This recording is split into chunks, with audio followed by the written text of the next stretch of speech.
Hi. Hi. I don't. Okay. All righty. Hi, everyone, and welcome to the Springs MAC March meeting. We're really glad that you're all here. And I just want to let you know that hay servicios de interpretación. El icono en la parte de la derecha del pantalla está disponible para ustedes que necesitan interpretación. So welcome to the MAC meeting. I'm going to start with roll call.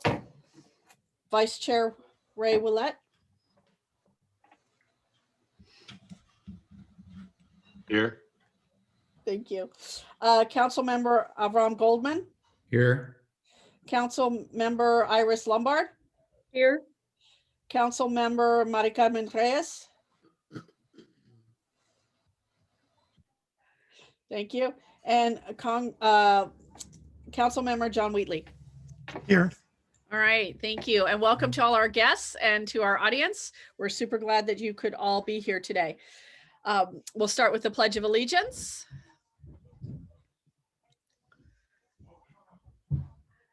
Give me 1 second so I can share my screen and put the flag on. Thank you. Go ahead. I pledge allegiance to the flag of the United States of America and to the republic for which it stands, one nation, under God, indivisible, with liberty and justice for all. All right, thank you. So as you know, we did not have a meeting in February, so we do need to approve the minutes from the January meeting. And I hope that you all had a chance to take a look at them. And thank you, Lynn Marie, for always being such an amazing note taker. Really appreciate it. Are there any changes that need to take place with the minutes?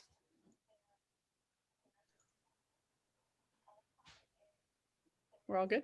Is there a motion to approve the minutes? I make a motion. To approve. All right, I'm going to take Ray as the first and Avram as the second. Perfect. All in favor? Aye. Great. Okay, thank you. So we will open up to public comment for anything that is not on the agenda. So is there public comment from our viewers on anything that may not appear on the agenda at this time? Okay, for those members of the public who wish to make a public comment, please use the raise hand feature on your end and you will be allowed to speak. You will need to unmute. A los miembros de la comunidad que deseen hacer un comentario público, por favor utilicen la aplicación de levantar mano y se les otorgará el permiso para hacer su comentario. We do have one comment. Would you like to give me a time frame, Chair Iturri? We have 3 minutes for public comment today. Perfect. Thank you. We have Hannah, and please state your name for the record and make your comment. Hannah, go ahead. Hi, can you hear me? Yes. Yes. Okay, my name is Hannah Perrott, and unfortunately, I'm sorry, I don't know what's on the agenda. I just wanted to speak about the fatality, the pedestrian fatality near the Verano and 12 intersection. Is now a good time to talk? Yes, you can go ahead and make your comment. Okay, so, I'm sure everyone is pretty upset by this. My boyfriend biked by the fatality shortly after it happened. And I've been calling a lot of our, local elected officials here and trying to figure out what we can do because it seems like there's been a rash of incidents here. And, my question is really about how long this will take us to address. I spoke with an aide to Mike Thompson, and she said that something like this could take 7 to 10 years. And I just kind of find that unacceptable because that could mean at the current rate of death we're having, that could be like 14 to 20 people dying. And I really want to know if we could, do something cheaper, like restriping and temporary barriers now, while we work towards something more permanent. And I'd also like to know how best to effectively put pressure on our elected officials to keep this issue front of mind. So I've connected with a number of people who are interested in sharing how much this affects them, you know, people who personally have been affected by deaths at this intersection. And is that monthly emails to our elected officials, or just what can we do to effectively keep this pressure up, because we need some help here now. So that's the end of my comment. Thank you, Hannah. Any other members of the public who wish to make a comment, please use the raise hand feature. A los miembros de la comunidad que desean hacer un comentario público, por favor de utilizar la aplicación de levantar mano o marcar estrella 9 en su teléfono si es que marcó. I don't see any more raised hands, Chair Iturri. Great, thank you. And Karina, could I comment? Thank you, Hannah, for your comment. This is Supervisor Susan Gorin. I'm sitting on the MAC meeting now. And tragically, this accident happened. But previously, we have scheduled a conversation with Transportation and Public Works and CalTrans at the meeting tonight. So we will be talking about this exactly. No, it doesn't take 7 to 10 years to affect a change. We've already begun those discussions weeks ago. So if you have patience, stay tuned and you'll get some information, and we'll be talking about it. Thanks so much. Thank you, Supervisor Gorin. Okay. We'll be closing the meeting in honor of the gentleman that passed away and some other fatalities that have happened over the course of the last few days. So thank you. So I would like to give a little update on some of the things that have been happening around the Valley, and then Supervisor Gorin will give her update after that. There are several people who are meeting as part of the vaccine task force that Mari-Carmen Reyes facilitates. And the vaccine is rolling out in the Valley. The biggest barrier has been sufficient vaccine to distribute. We're working on finding an area in the Springs, and Supervisor Gorin has been very supportive of finding a vaccine area for us to distribute vaccines in the Springs area. And I really want to thank Mari-Carmen and the hospital and the clinic for all the work they're doing to make sure that we're informed and that the vaccine is rolling out. My mom, who is not easily pleased, was very pleased with the system at the high school. So thank you to the hospital and the clinic for making that happen. And she came home happy. So I do know that there is limited supply and people are on waiting lists. But things are moving a little faster now. So that's good news. And then we look forward to a Springs vaccine area. There is also a task force, the Latinx task force for COVID-19. And that's a group of nonprofits and other community leaders who meet weekly to discuss the support for the Latino community. And there are several fish, Esperanza Fund, Food for All, the hospital, the clinic, La Luz, several other organizations, and I'm sure I've missed some of them. Sonoma Immigrant Services are all a part of this task force to try to make sure that the outreach is happening for the Latino community with information, making sure that like the Esperanza Fund is able to provide funds to community members affected by COVID-19. Food for All gets food out to folks. Fish is helping with rent. La Luz is helping with CUDA. And now there's going to be an influx of stimulus money, and these different organizations will help support the rollout of some of the stimulus money that'll be coming in as well. So lots more to be paying attention to as these things start to happen more in our Valley. The next topic is about membership and vacancies on the MAC. If you want to be a part of the MAC, we'd love to have you. We need some members. We have Ryan Laley and Ellen Conlon, who we didn't get to say a proper goodbye to last in February, have both resigned from the MAC for different reasons. Ellen has left the area. Ryan is taking care of some other things, and we are sadly going to say goodbye to John Wheatley tonight as well. So we do have some spaces available. We hope that you are, reach out to Karina. We're really interested in having more people help represent the Springs. With that, we may do some ad hoc reshuffling, which we will discuss at another meeting. The Springs Emergency Preparedness Task Force is moving forward as well. We had a little bit of a stall this last couple of months, but we're back in action, and we will have some supplies stored on one of the SVUSD campuses. And so we're still moving forward with that. And Ray is looking for a partner in crime to help him with the Fire Safety Council. And we will hear about Map Your Neighborhood later on from our ad hoc. I think I'm going to turn it over to Karina now for Springs project updates and any budget updates. Thank you. Thank you, Chair Iturri. Yes, Springs projects updates. And this update was received by Permit Sonoma, or from Permit Sonoma, on March 22nd. Siesta Project, also known as the Springs Senior Housing Project. Eduardo Hernandez, 6-month tenant notice for relocation of mobile home park residents initiated on March 11th, 2021. Closure anticipated September 15th, 2021. Applicants are working to fulfill conditions of approval for the project. Building and grading permits for senior housing submitted the week of March 16th, 2021.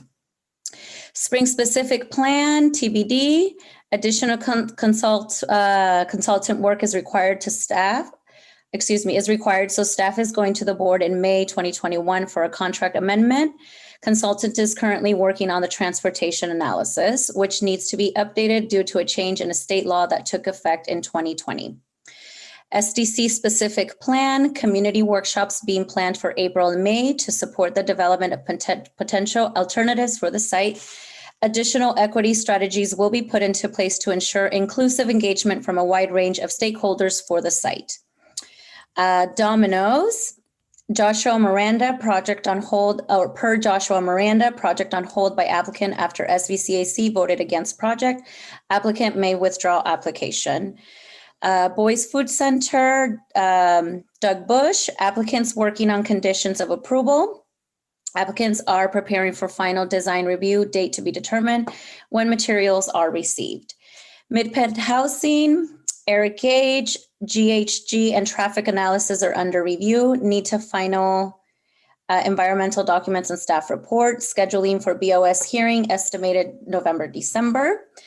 Boys Boulevard Bridge, Jackson Ford project is under construction and has an estimated 2-year construction phase. Last but not least, the Springs Plaza. Blake has a call into Ken Tam at Regional Parks to see if he knows anything. No application is in process at Permit Sonoma at this time. That concludes my update. And now we will move on to the budget.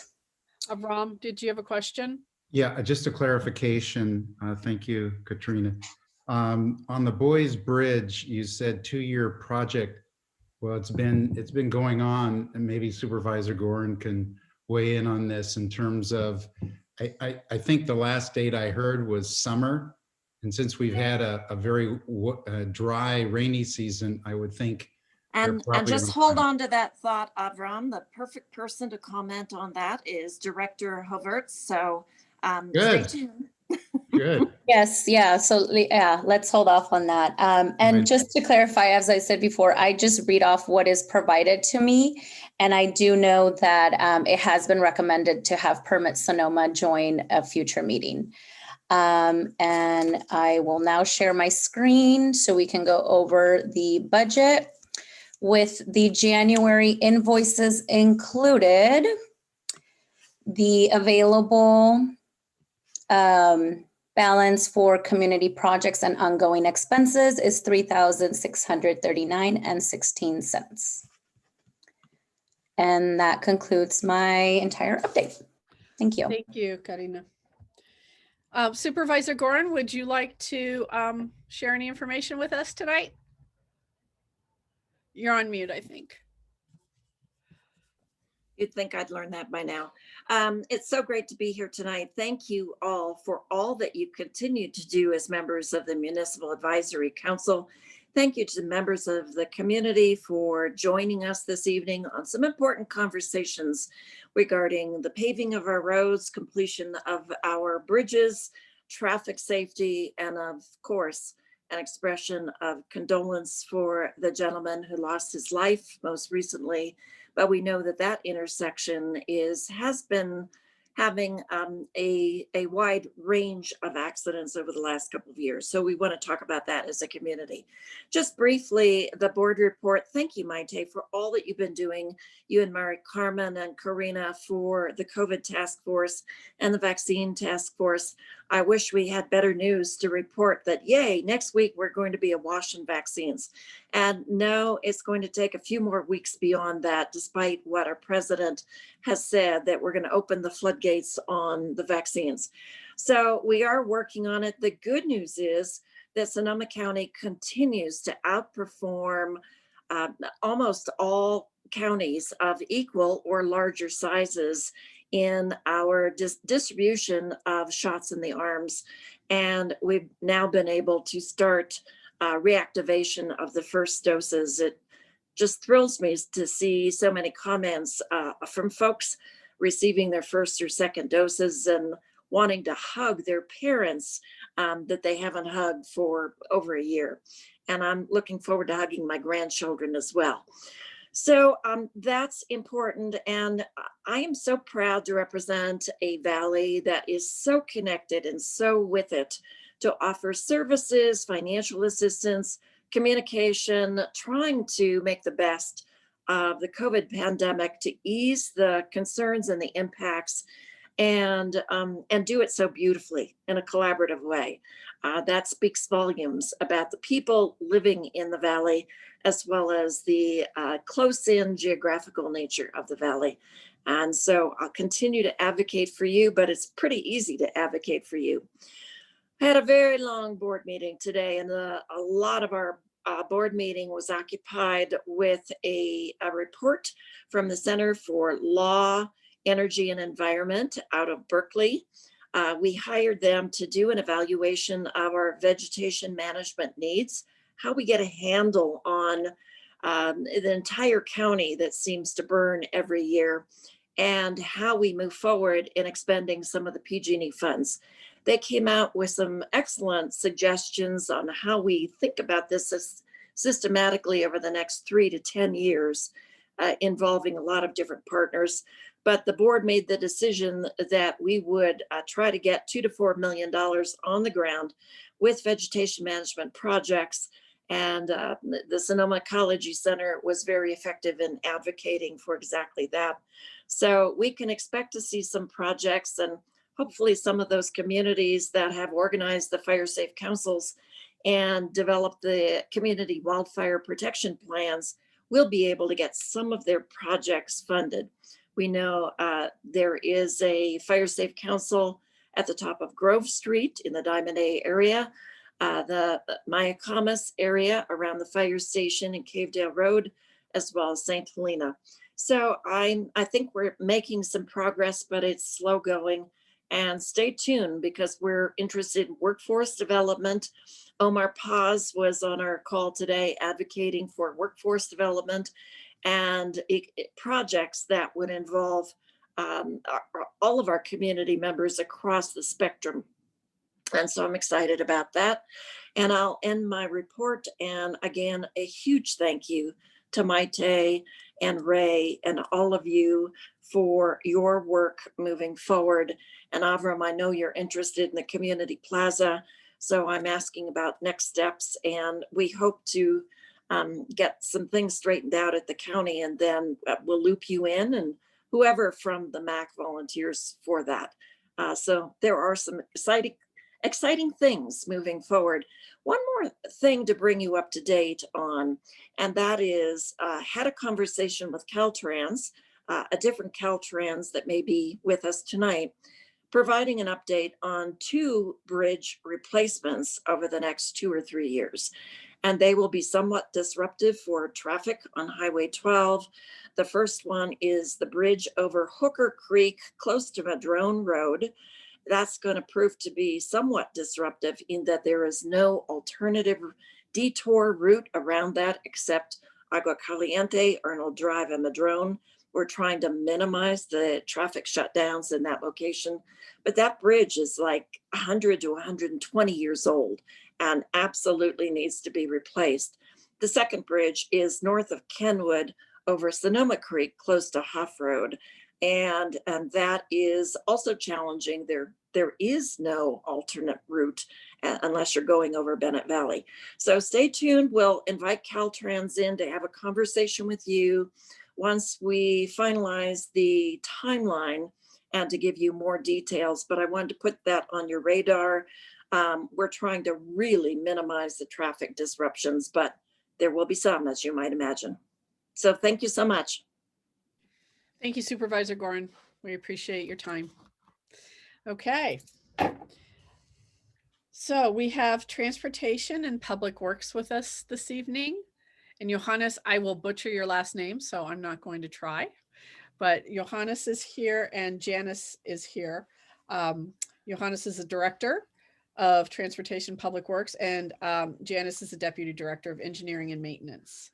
And they're going to talk to us a little bit about what's happening in the county and in our valley with roads. And Johannes will introduce himself, but Hoevertz. Did I get it right, Johannes? You got it right, Supervisor Gorin. Thank you. She's the only one on the board that can pronounce my last name so far. Thank you, everyone. My name is Johannes, and I'm with Transportation and Public Works. And Janice Thompson is actually the perfect person to talk about the Boys Bridge. Supervisor Gorin, if you don't mind, we're going to tag team, and Janice is going to take the projects, and then I'm going to take the traffic safety portion of it. So Janice, it's all yours. I do have to say that about 2 weeks ago, for the gentleman that asked about the project, if you go to our Facebook page, you're going to see Janice, myself, picture of us, because we were there when they were pouring the deck, and it was an exciting day because it really shows how close we are to completion. And we'll have pictures, drone pictures, and a lot of other stuff later for our Facebook. But Janice has the latest updates. Yeah. Good evening, everybody. Janice Thompson. So I'll start with the Boys Bridge, and yeah, we're planning to open it. As Johannes said, we're really close. So we're planning to open it this summer. We're targeting July. Fingers crossed. It should go pretty well for us. We had a really exciting day out there with the deck pour with, as Johannes mentioned, drone footage. We had a huge concrete pumper. That was about 120 cubic yards of concrete, if that means anything to anybody like me. That's about 12 trucks. So it was a very fun day for us, and it went really well. And now we're doing all of the finishing touches, both on the bridge. It needs some rail, and then the associated road improvements. And then you should have your road back open this summer. So we're happy about that. And then also tonight, I wanted to talk to you a little bit about paving the roads. So if I can share a screen, I don't know if I need permission to do so, or am I ready to? Janice. I'm good. Yes. Okay, can everybody see that? No. Okay. Hold on.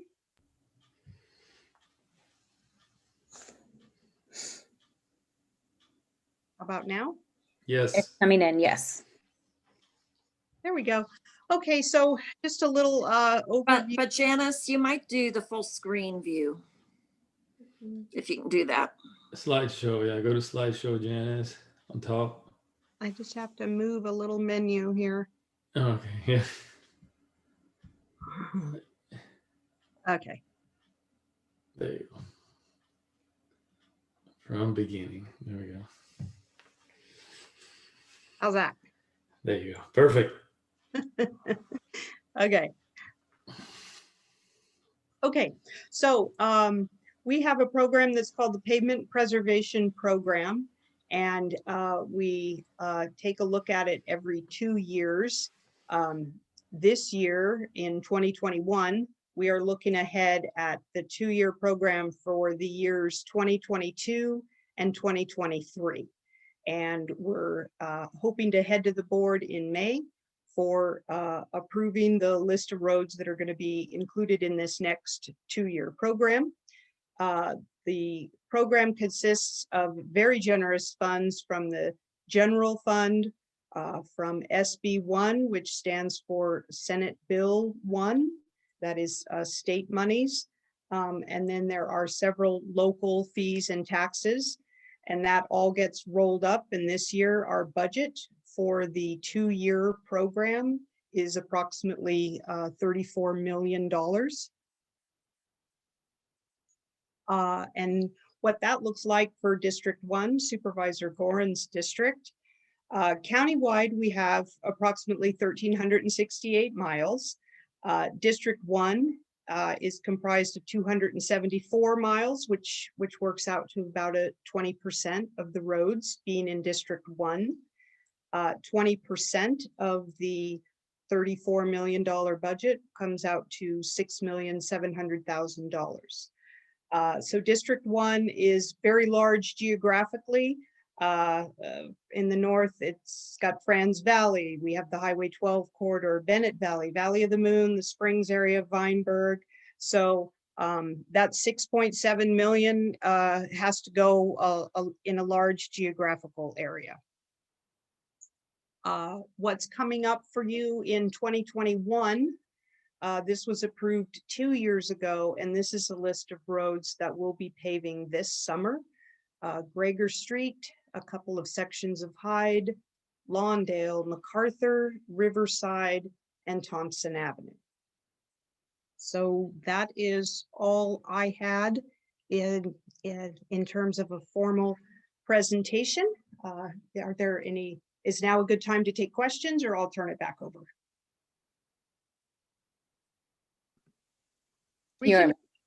Go ahead, Karina. Oh, I was going to say we could listen to the entire presentation and then go to questions and public comment. Yes. Thank you. Okay, so I'll talk about the traffic safety in the area. I'm going to speak specifically. First of all, our thoughts and prayers are for the family of the gentleman that was involved in the accident. And I'll give you an update on what we've been doing with the area. I want to say about the time that we got the first fatality, we started looking at the intersection from an engineering perspective, and we had to wait for the collision report that we received from CalTrans. And then while we were trying to figure out what to do with that intersection, we got the second collision, which included 2 girls that were hit at the other intersection. And about 2 weeks ago, we came up with a plan, working with CalTrans, with the city of Sonoma, and the Sonoma County Transportation Authority. So the plan was in place, and we were going to have this meeting, update the group on what we were doing. But today, and I'm going to share my screen, Karina, that's okay. Just so you know, Main Street and Verano, it's a county control intersection. Verano and Highway 12 is a dual jurisdiction intersection. CalTrans and the county, and the intersection of the last collision, it's a city of Sonoma and CalTrans. So we have total control of the intersection of Main Street and Verano, and I'm happy to say that we don't have to wait for 7 years to do some of the improvements that we did today. This is how the intersection looks today. We are changing the striping of the crosswalk to a high visibility ladder type of crosswalk. And we did that today. Tomorrow we're going to be doing some more striping. And the plan is to, let me see if I can change the pictures here so you can see more. That's how it looks today. This is Main Street and Verano. We're working with CalTrans closely, and the plan is to have the same treatment on Verano and Highway 12, where the county is going to fund the improvements. CalTrans is going to allow us to go in with a permit initially, and then we'll get a retroactive permit. And then we're going to work with CHP and the county to do the traffic control. But we're expecting to do that Friday. That is the first step. I read the collisions, and the collisions, the primary collision factor, the drivers were at fault, according to the report, is distracted driving. So we're trying to bring awareness to the intersection to motorists of what's happening, where they're in the crosswalk, and to be more aware of pedestrians. There's lighting at the intersection. Other engineering controls are in place. So we want to do the crosswalk and then do some outreach education on both intersections. And we're continuing to work with CalTrans, and I'll let Jeff update on what CalTrans is doing. I've also talked to the city of Sonoma Public Works on what they're going to be doing at their intersection. And there may be some additional signage when pedestrians come out of the trail. And there's some other engineering control that CalTrans is working on. But those are the first steps that we're going to be doing. I think Jeff from CalTrans also has a history of collisions at the intersection. And we can talk about that. But those are the first steps. We'll continue to monitor the area. And I think that's all I have for now on that front. And I'm available to answer any questions on that. We probably will be done with all the improvements and the striping, I want to say, within the next week or so. And that's what we were planning initially. So we appreciate the help from CalTrans, from the city of Sonoma, and from Sonoma County Transportation Authority, helping us to get this stuff done without the normal red tape that we normally have to go through. I'm available to answer any questions, Maite. Thank you. Thank you. Shall we open it up for questions from the council, and then we'll hear from CalTrans after that? Sure.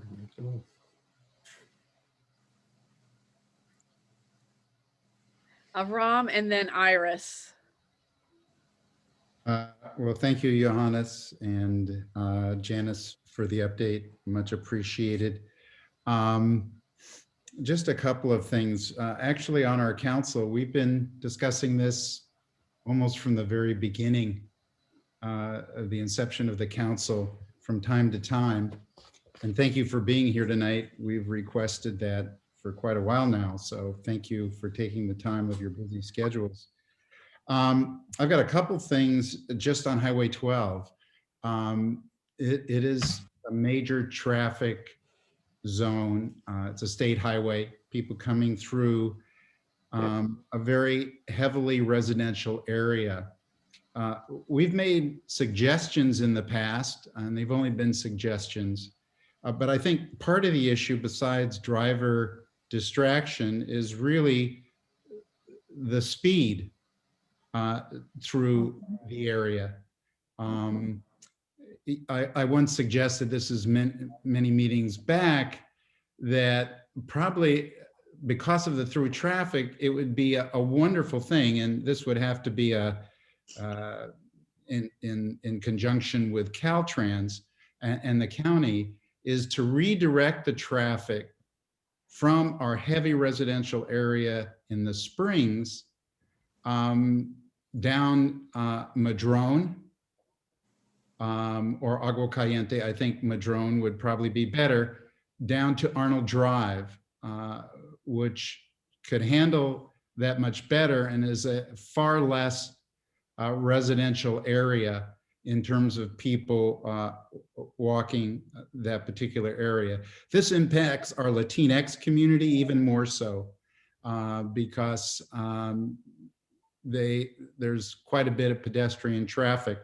So I think they're more impacted than others. So what I would throw out to you, Johannes, and to CalTrans would be to consider some sort of more intense recommendations.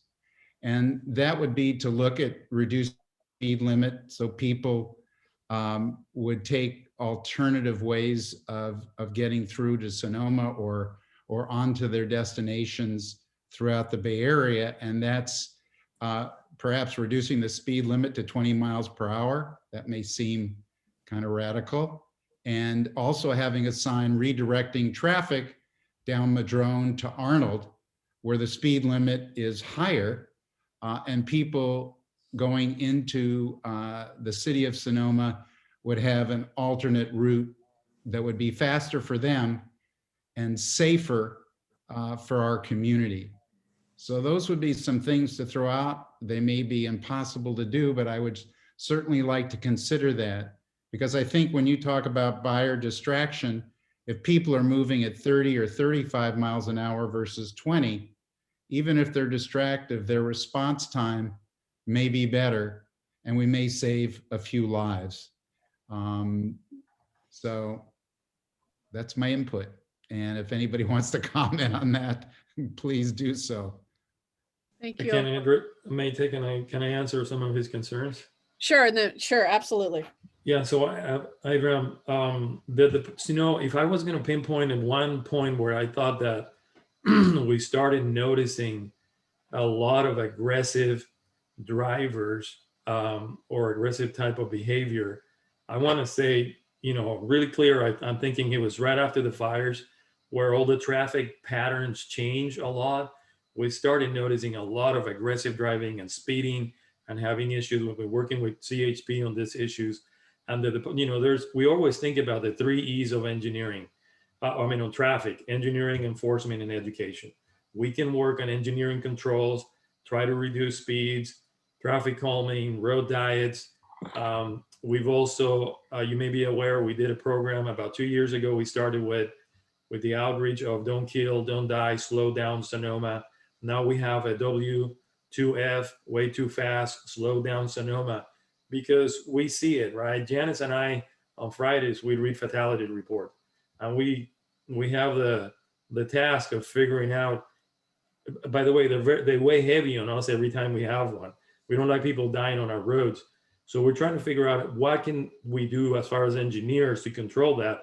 Plus, we do the outreach, and then CHP is tasked with the enforcement. So we're always thinking of ways to do it. I agree with you. Highway 12 is it's a thoroughfare that we have restrictions on speed control, but we have to do everything we can to make it safer, and especially for pedestrians. And we'll continue to do that. CalTrans has plans. We have plans to continue to do more, but we're always gonna have that one person that it's gonna ignore the law and try to do things that they shouldn't be doing, and we can't prevent that. Thank you. Iris, and then John, and then me, and then Ray, and then we'll go to public comment unless there are other comments from the council. Iris, John, Ray, me, public. Thank you. Thank you. I'm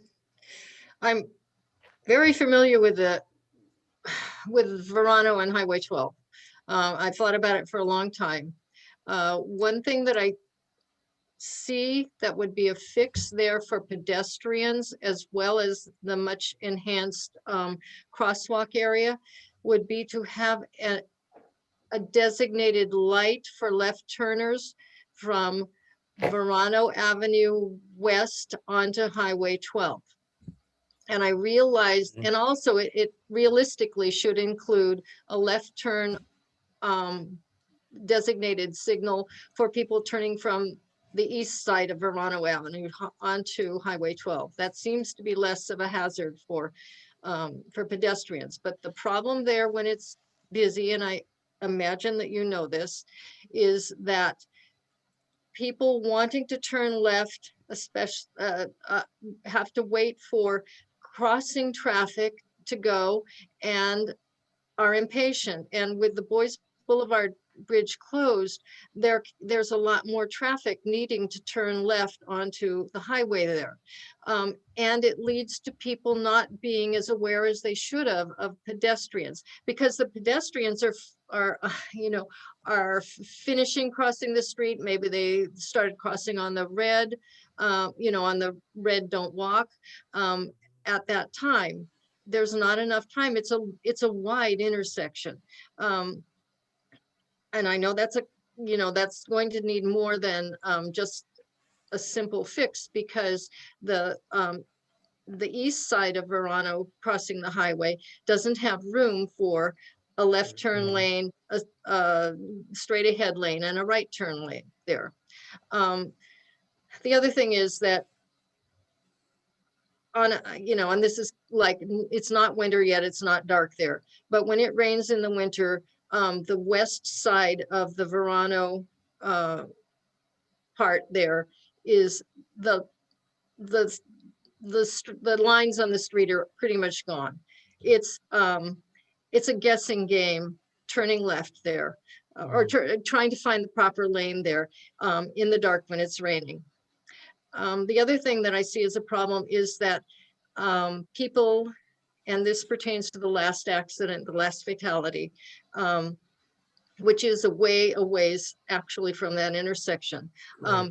People start, because it goes to 2 lanes there, people are impatient and they really whiz down going south on Highway 12 there. It's disconcerting. I generally try and avoid that area when it's busy because the traffic is so intense. And the other thing is that you have the bike path there. People basically are inclined to cross there, even though it's dangerous and it's jaywalking, because both of the crosswalks are, a significant distance away, both of where they About do have 300 feet. signal Yeah. control. Yeah. Thank you. Yeah, 300 feet, which when you're in a car, not much, but when you're Right. on a bike or walking, it's like, can I make it? And that's Right. undoubtedly what this person crossing the street did. Right. And tragically, I'm wondering if there should be a pedestrian crossing there with the lights in the that are in the street that flash, and flashing lights on the sides. That's not a great solution, and it will annoy a whole lot of drivers, but I think we're missing the boat in terms of realizing what that people have a right to cross the street also, and people on bikes. So Yeah, Iris, Yeah. by the way, I'm looking at the right here because I have a screen on my right and I'm looking at the intersection and the whole area.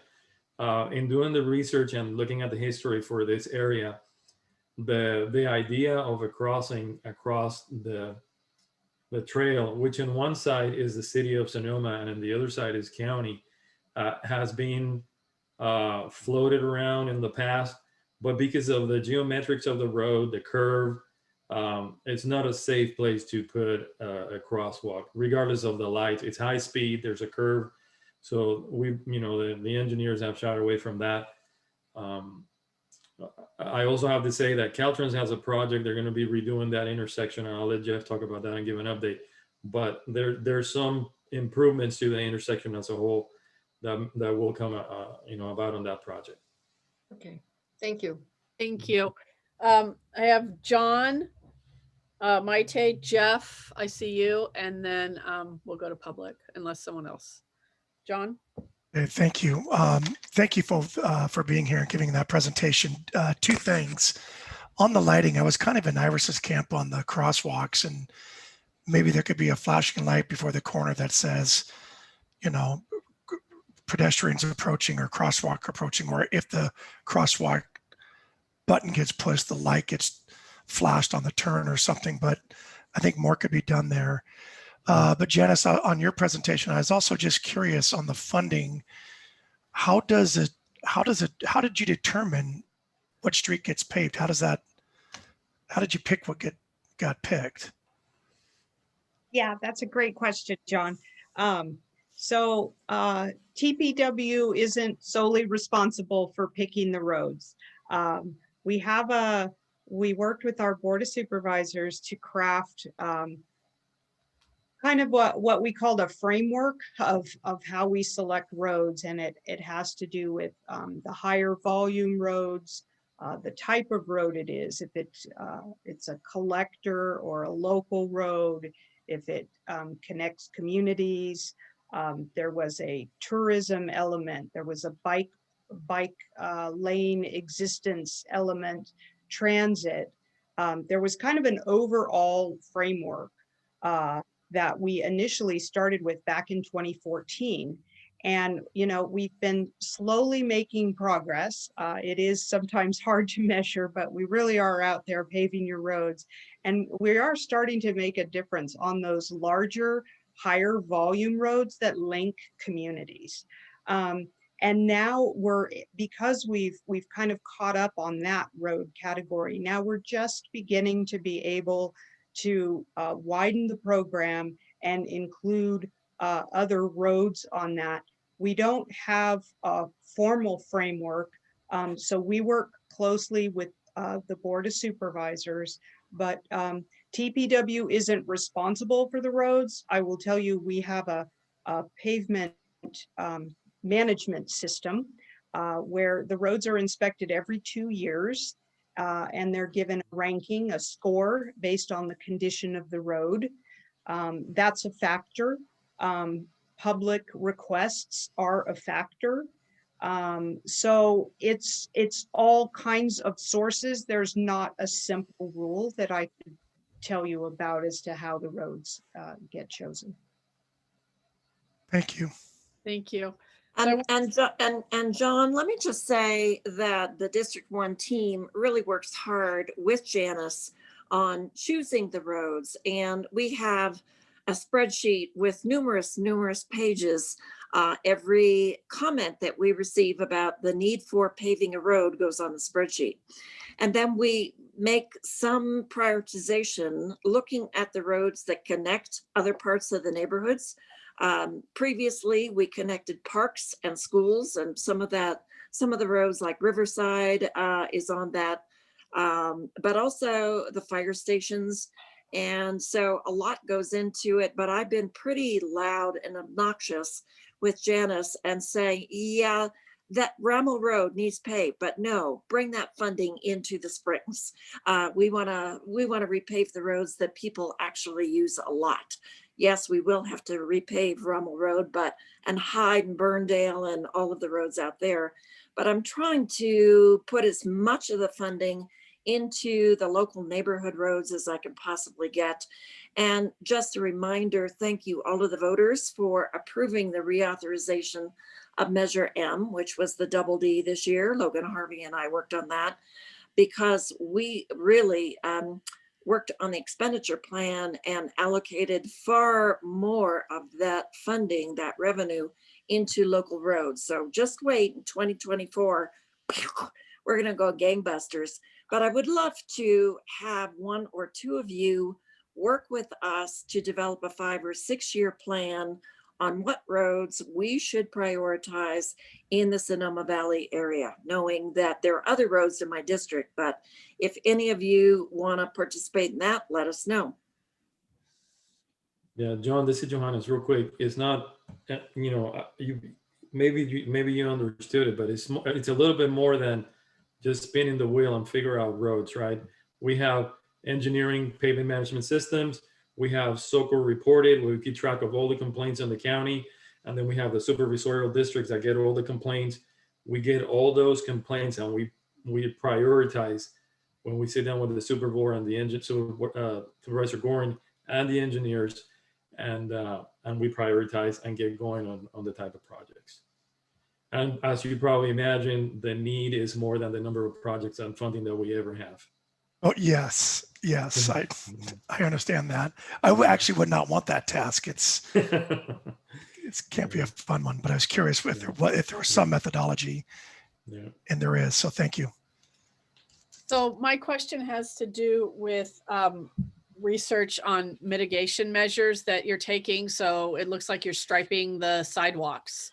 So what other research, what other mitigation methods are supported as things that might work in those areas? I've heard lights, I've heard a couple other things, but I'm figuring you know the latest. Yeah, so work in those situations. I had a list here that I wrote after talking to our guys and CalTrans in the city, because I can tell you everything that's on the table now, right? We need to bring awareness to this intersection. So I'm gonna pick my paper here and read you some of the stuff that are going to be happening tomorrow. Tomorrow, this is from our guys straight from the field from a phone call to me. Tomorrow, the dashes to separate the 2 lanes, we're going to be restriped. We're going to be refreshing the turn pockets near McDonald's Park. We're going to stencil legends 8 inches on Highway 12 turn pockets. And then on Friday, they're planning on doing the whole intersection of Verano and Highway 12. In addition to that, we'll look, we want to do something that's meaningful, and it's better to do something and see how effective it is rather than try to do a lot of things and maybe not do something effective. So I think we do that. We'll start looking at lighting. We'll the new pavement that's going, or the markings that are going are retroreflective thermoplastic. So they definitely are going to be better, to see them at night and when it's raining. And then I think we wait and see what happens. Once we open Boys Boulevard, we'll see what happens to the traffic, and then we'll see what else we need to tweak with. So we're making effective improvements. I think that's the plan. I don't know what CalTrans is going to bring to the table, but that's what we're approaching. And we listen to the community. I mean, you guys see that all the time. Give us some feedback so we can be aware of what's happening. Great, thank you. So we'll hear from Jeff, and then we'll go to public comment. Thank you for allowing me to comment with everyone else. Not waiting for the public comment. But I was just wondering, since I'm going to be covering some of the stuff that Johannes is covering, right? And we actually met together today to talk about the intersection. Maybe if I could give my presentation, I would say perhaps finish up with Janice and all the good work she's doing with the local roads and funding. And then I would give my presentation, and then Johannes and I can take comments from the public. Okay. I think that's a great idea, Jeff. There are 2 people that have been waiting. So can we hear from them, and then we'll go, then you're next. Okay, all right, that's fine. Work? Yeah, that's fine with me. Okay. I just wanted you to know that we had met today, and that we're speaking the same language. I'm so glad to hear that. That's awesome. Okay. All right, I'm going to take public comment, and then we'll come back, and Jeff, and you can tell us all the things that you are doing. Okay, I have Hannah, I think. Hi, yeah, my boyfriend Gabe is actually going to speak. He had a question. Sorry, before you start, Chair Iturri, I just want to confirm it's a 3-minute public comment again. Okay, so Hannah, go ahead. Please make sure you introduce yourself for public record, and I do need to state this in Spanish. Para los miembros de la comunidad que desean hacer un comentario en español, por favor de utilizar la aplicación de levantar mano y se les otorgará el permiso para hacer su comentario. Gabe, go ahead. Hi, thank you. My name is Gabriel Bassett.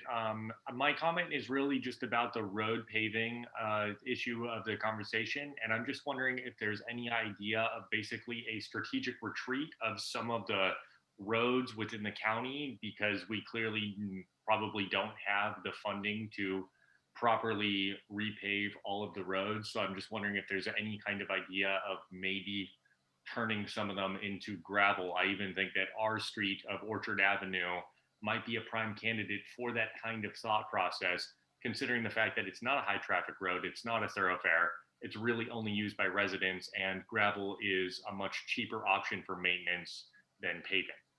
That is the end of my comment. Thank you very much. Thank you. I believe it's Shiana Davis. I'm not sure. Shauna Davis, and then Logan. Go ahead. Go ahead. I'm here. Yes, state your name for the record and make your comment, please. Yes, I'm Shauna Davis. I live at 850 Donald Street.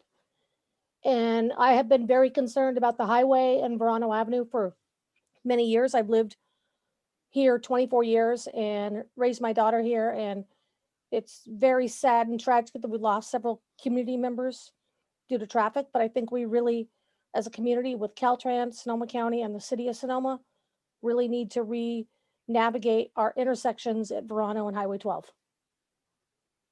Thank you, Shauna. Thank you, Maite.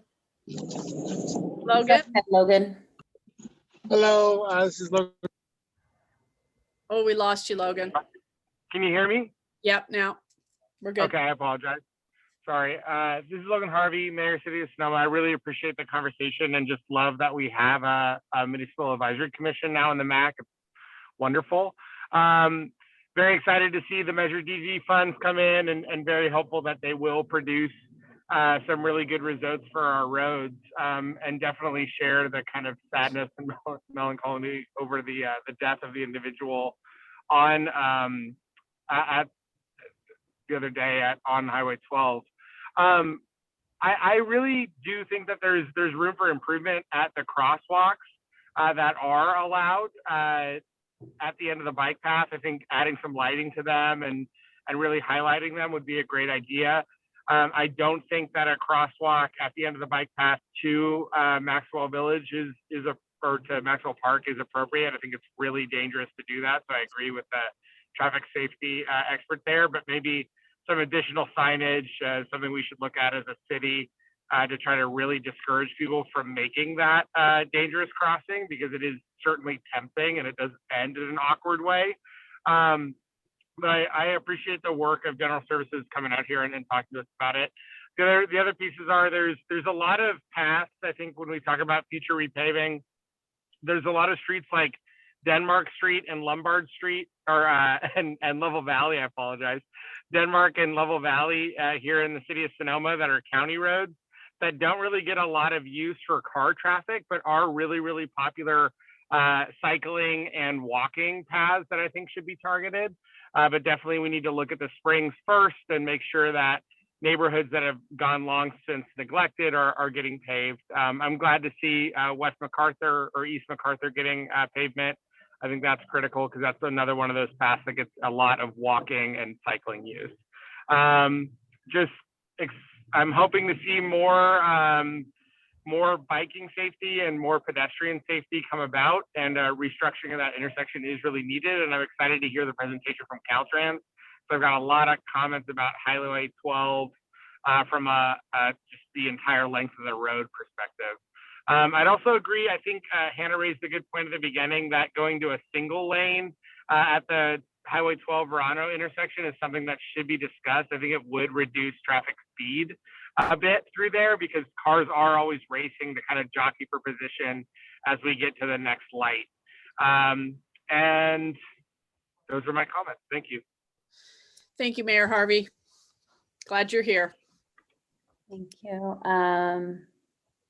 Any other comments? I don't see any more raised hands from the public. Okay, so we will go on to Jeff from CalTrans. Thank you so much for being here, and thank you all for hanging in.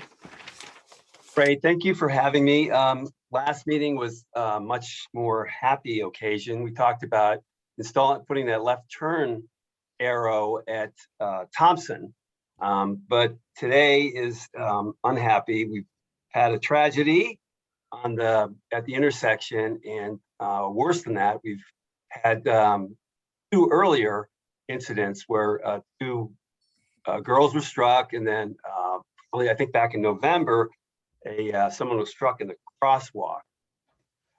So I have been looking at the comments people have been making, and I just wanted to let me share. Can I share my screen? Absolutely, go ahead. Okay, let's go. So hopefully everyone can see this. It's sort of embarrassing to use Google Maps. We have our own map. I put a link to this. If anyone is interested in that, you can go to CalTrans, and it's a great resource.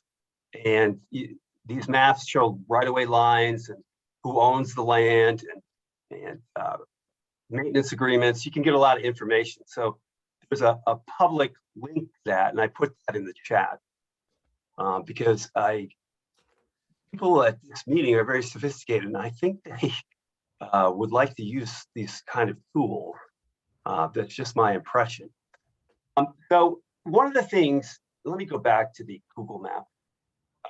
So I read a lot of what was said on Facebook, and I talked to some people over the phone, and I sort of got the feeling that people felt that there was sort of an incompleteness, like this intersection, that a lot is going on, and a lot has changed recently, and perhaps that's what's causing the trouble. One of the things that everyone seems to mention is going northbound, suddenly the lane drops and it becomes a 1-lane road rather than a 2-lane road. And they feel that people are speeding up, thinking more about keeping ahead of the next car than watching their surroundings. People have mentioned an unprotected left turn coming from Verano. I'm not sure if it's both sides, but I've heard a lot about that. I've heard that people are concerned about the bike path ending right here, and that cyclists are crossing the road somehow. I'm not sure how, and taking a shortcut, which is dangerous. And then another factor is that, you know, there's a park here, and there's sort of a dirt path coming up here, which increases pedestrian traffic.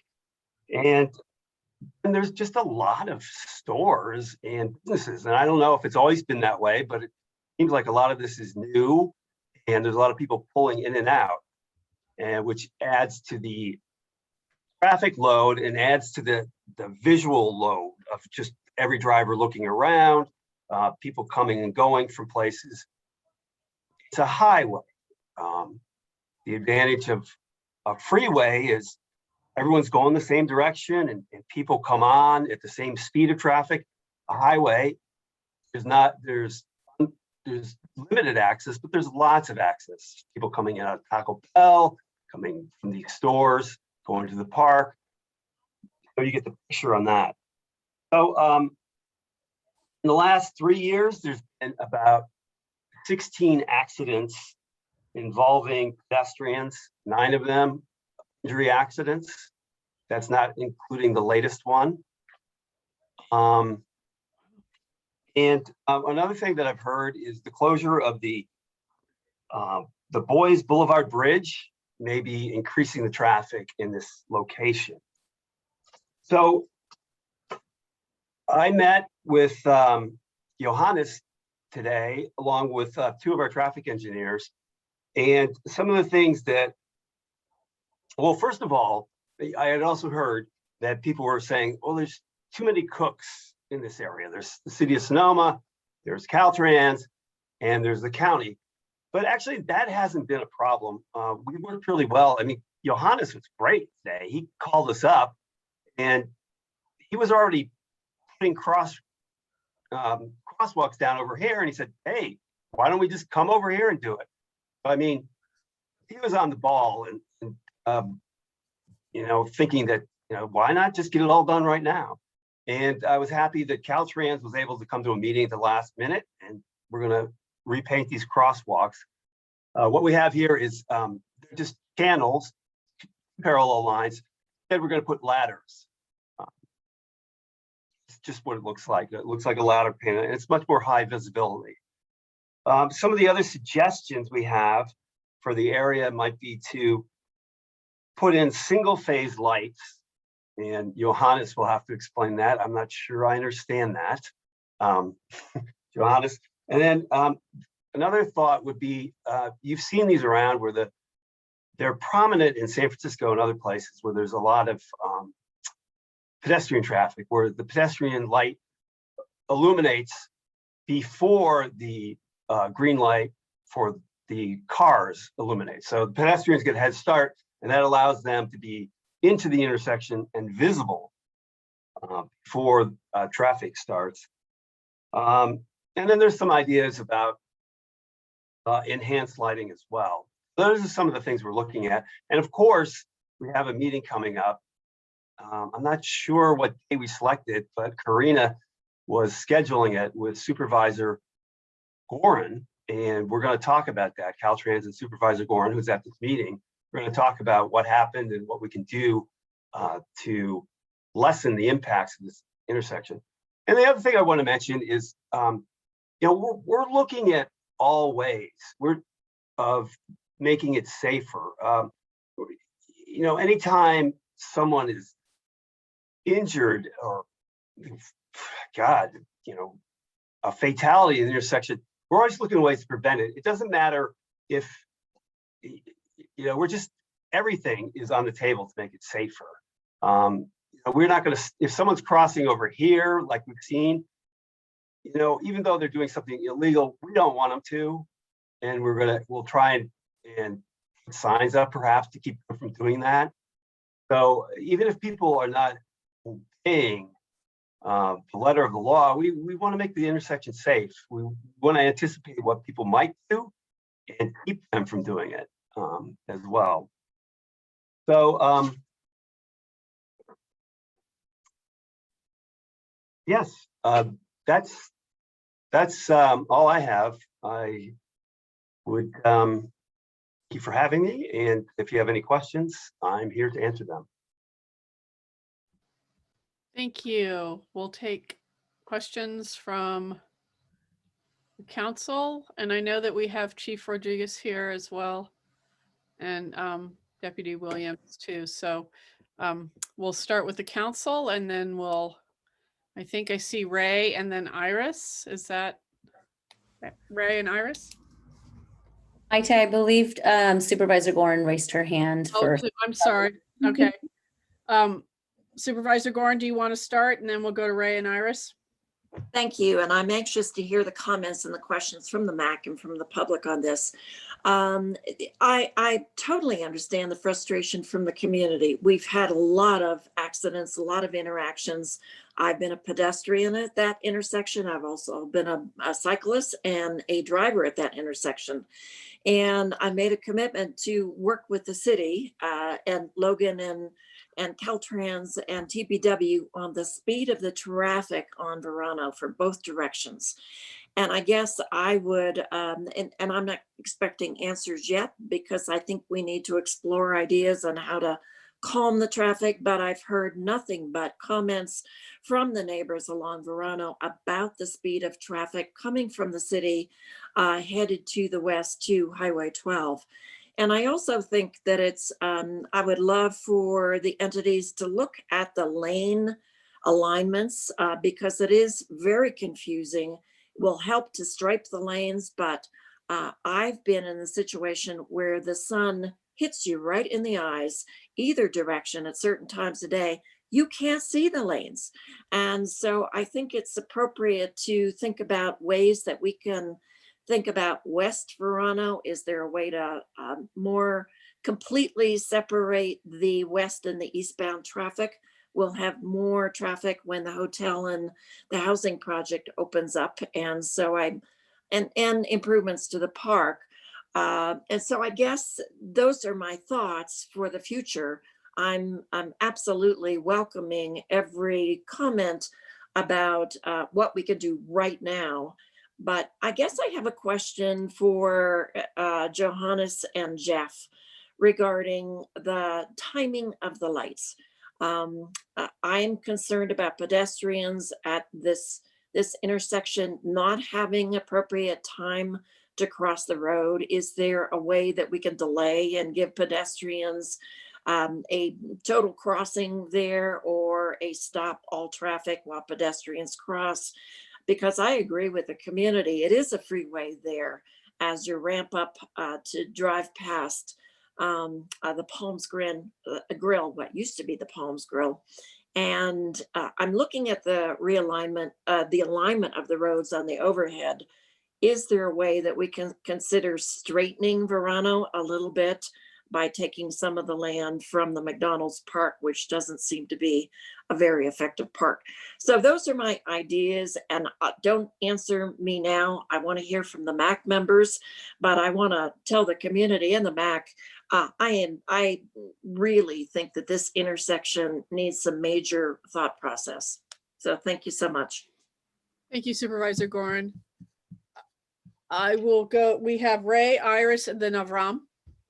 My thoughts are to go back to Avram's first comment and think of this maybe in the 7 and 10 year plan and looking at, is this the appropriate place? We're fortunate in the Valley in one regard, is that we don't have a freeway going through it. And we're also unfortunate that we don't have a freeway going through. So is this the appropriate place if we're going to have a lot more traffic? We do have a lot more traffic, people versing the Valley to get to some place that's quicker for them this way. If we were to go with Abram's thought, and it's not an original idea, I've heard this from transportation people going back years, but to look at bringing us down Madrone to Arnold, and then finding a better way into the city, or a way around the city for traffic that's coming through, and to make our area a more pedestrian oriented area would be more desirable, I think, for us as a community in the long term.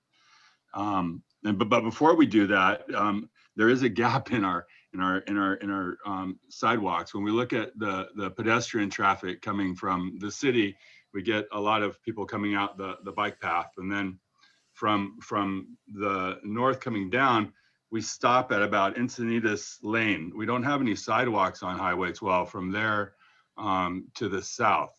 There's no defined real. It's more like we have a trunk going into a bunch of branches for the pedestrians, and the same is true in the other direction. I think if we had a defined pedestrian pathway through there, that could be helpful as well. And I'll leave it at that. Thank you, Ray. Iris? My question, Jeff, is it may sound impertinent, but I invite you to go for a drive with me down Highway 12 and we can explore Verano.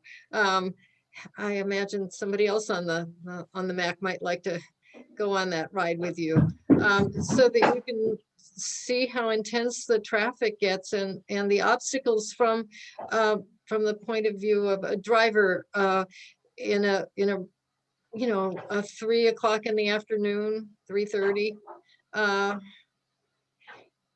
And get a better feel for it. Because realistically, you're looking at the bike path as it's drawn on the map.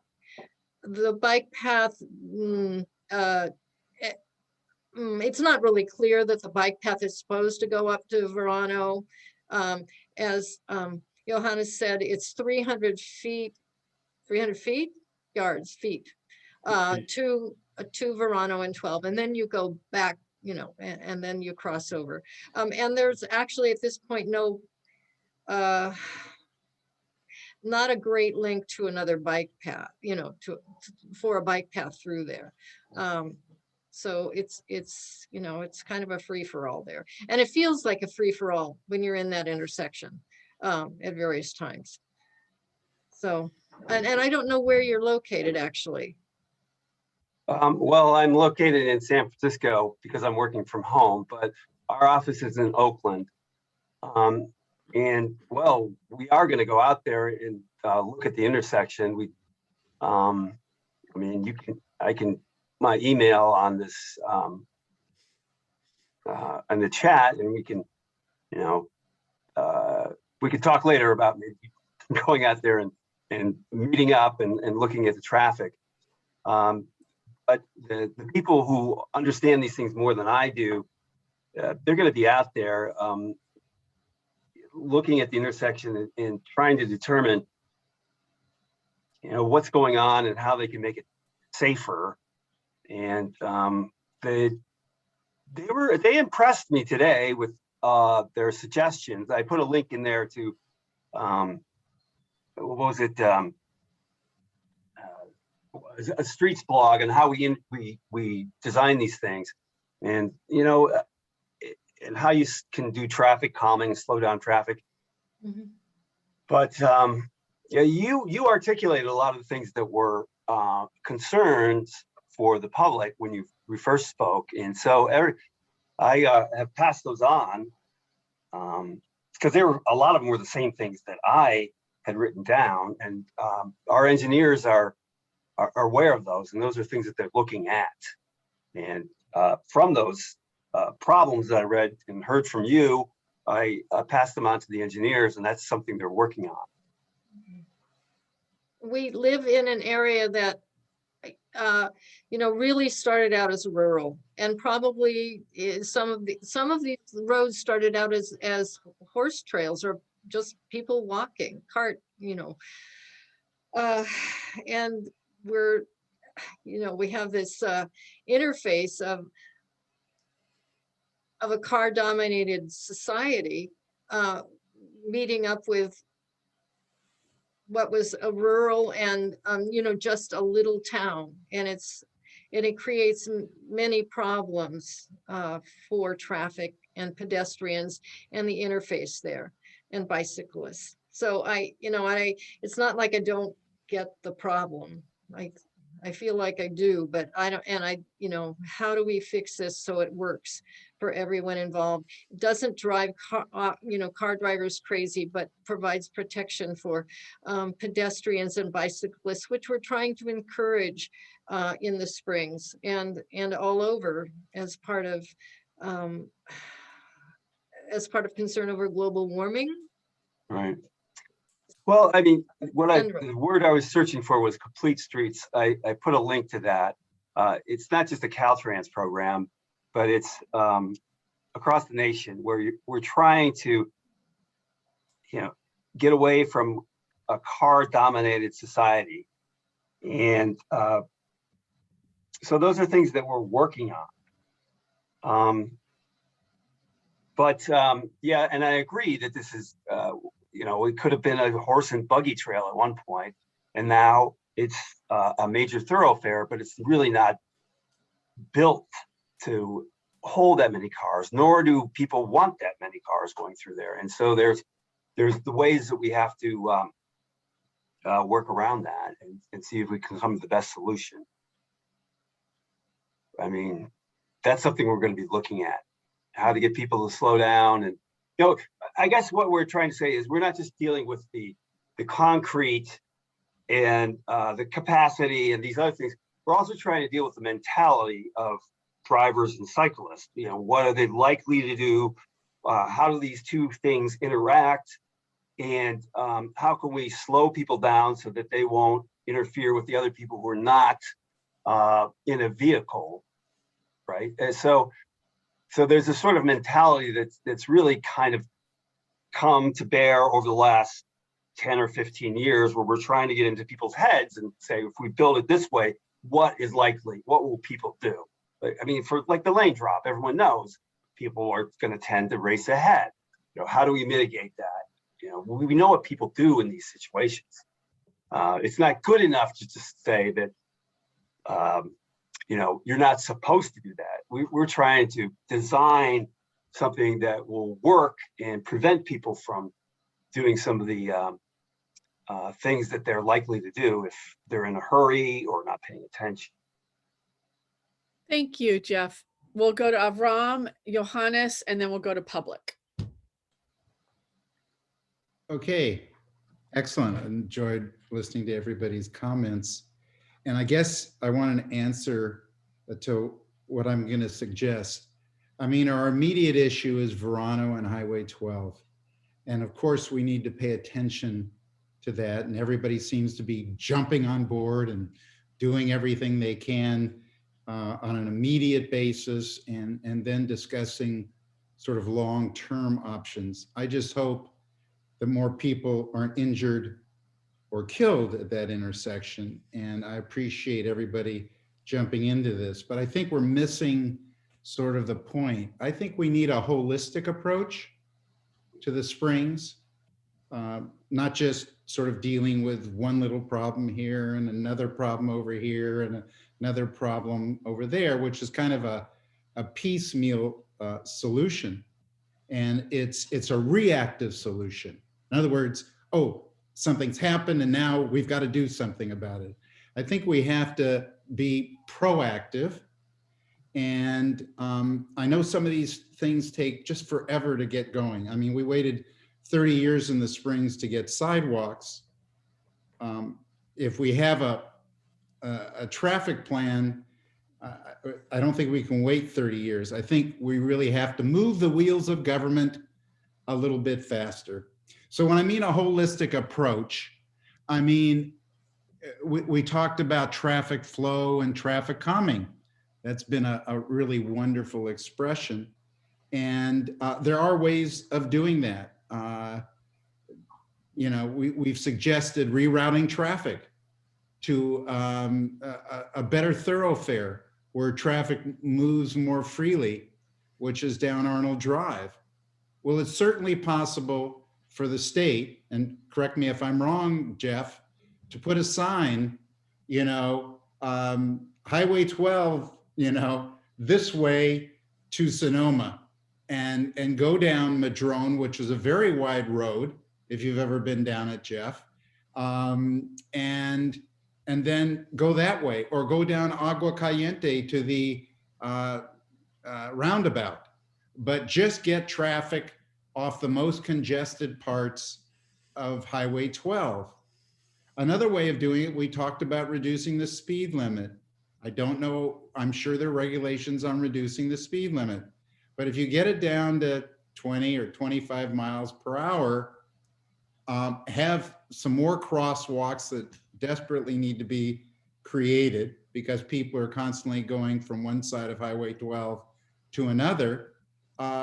That could be added too. And you talk, I know Johannes talked about, you know, enforcement and educate, the 3 E's. Well, I'll tell you, when the parking was eliminated, Highway 12, and people started parking anyway, there was greater enforcement, and now we don't see it.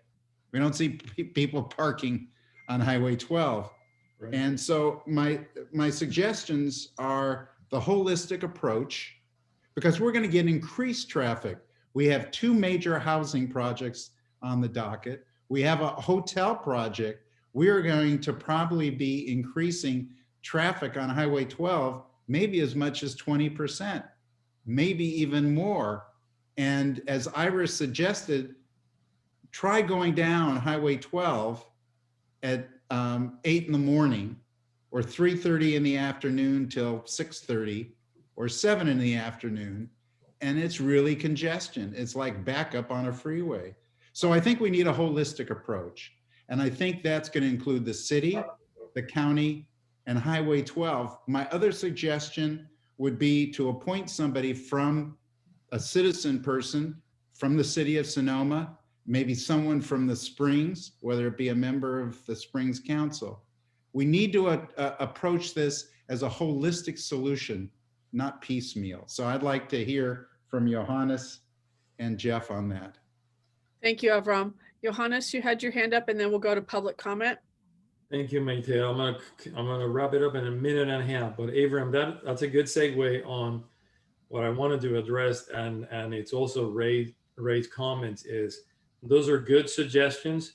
Those are long-term planning documents that need to be prepared, and environmental and reviews and everything for rerouting the Highway 12. I think they're good, but they take forever, right? So we need to have long-term and short-term goals.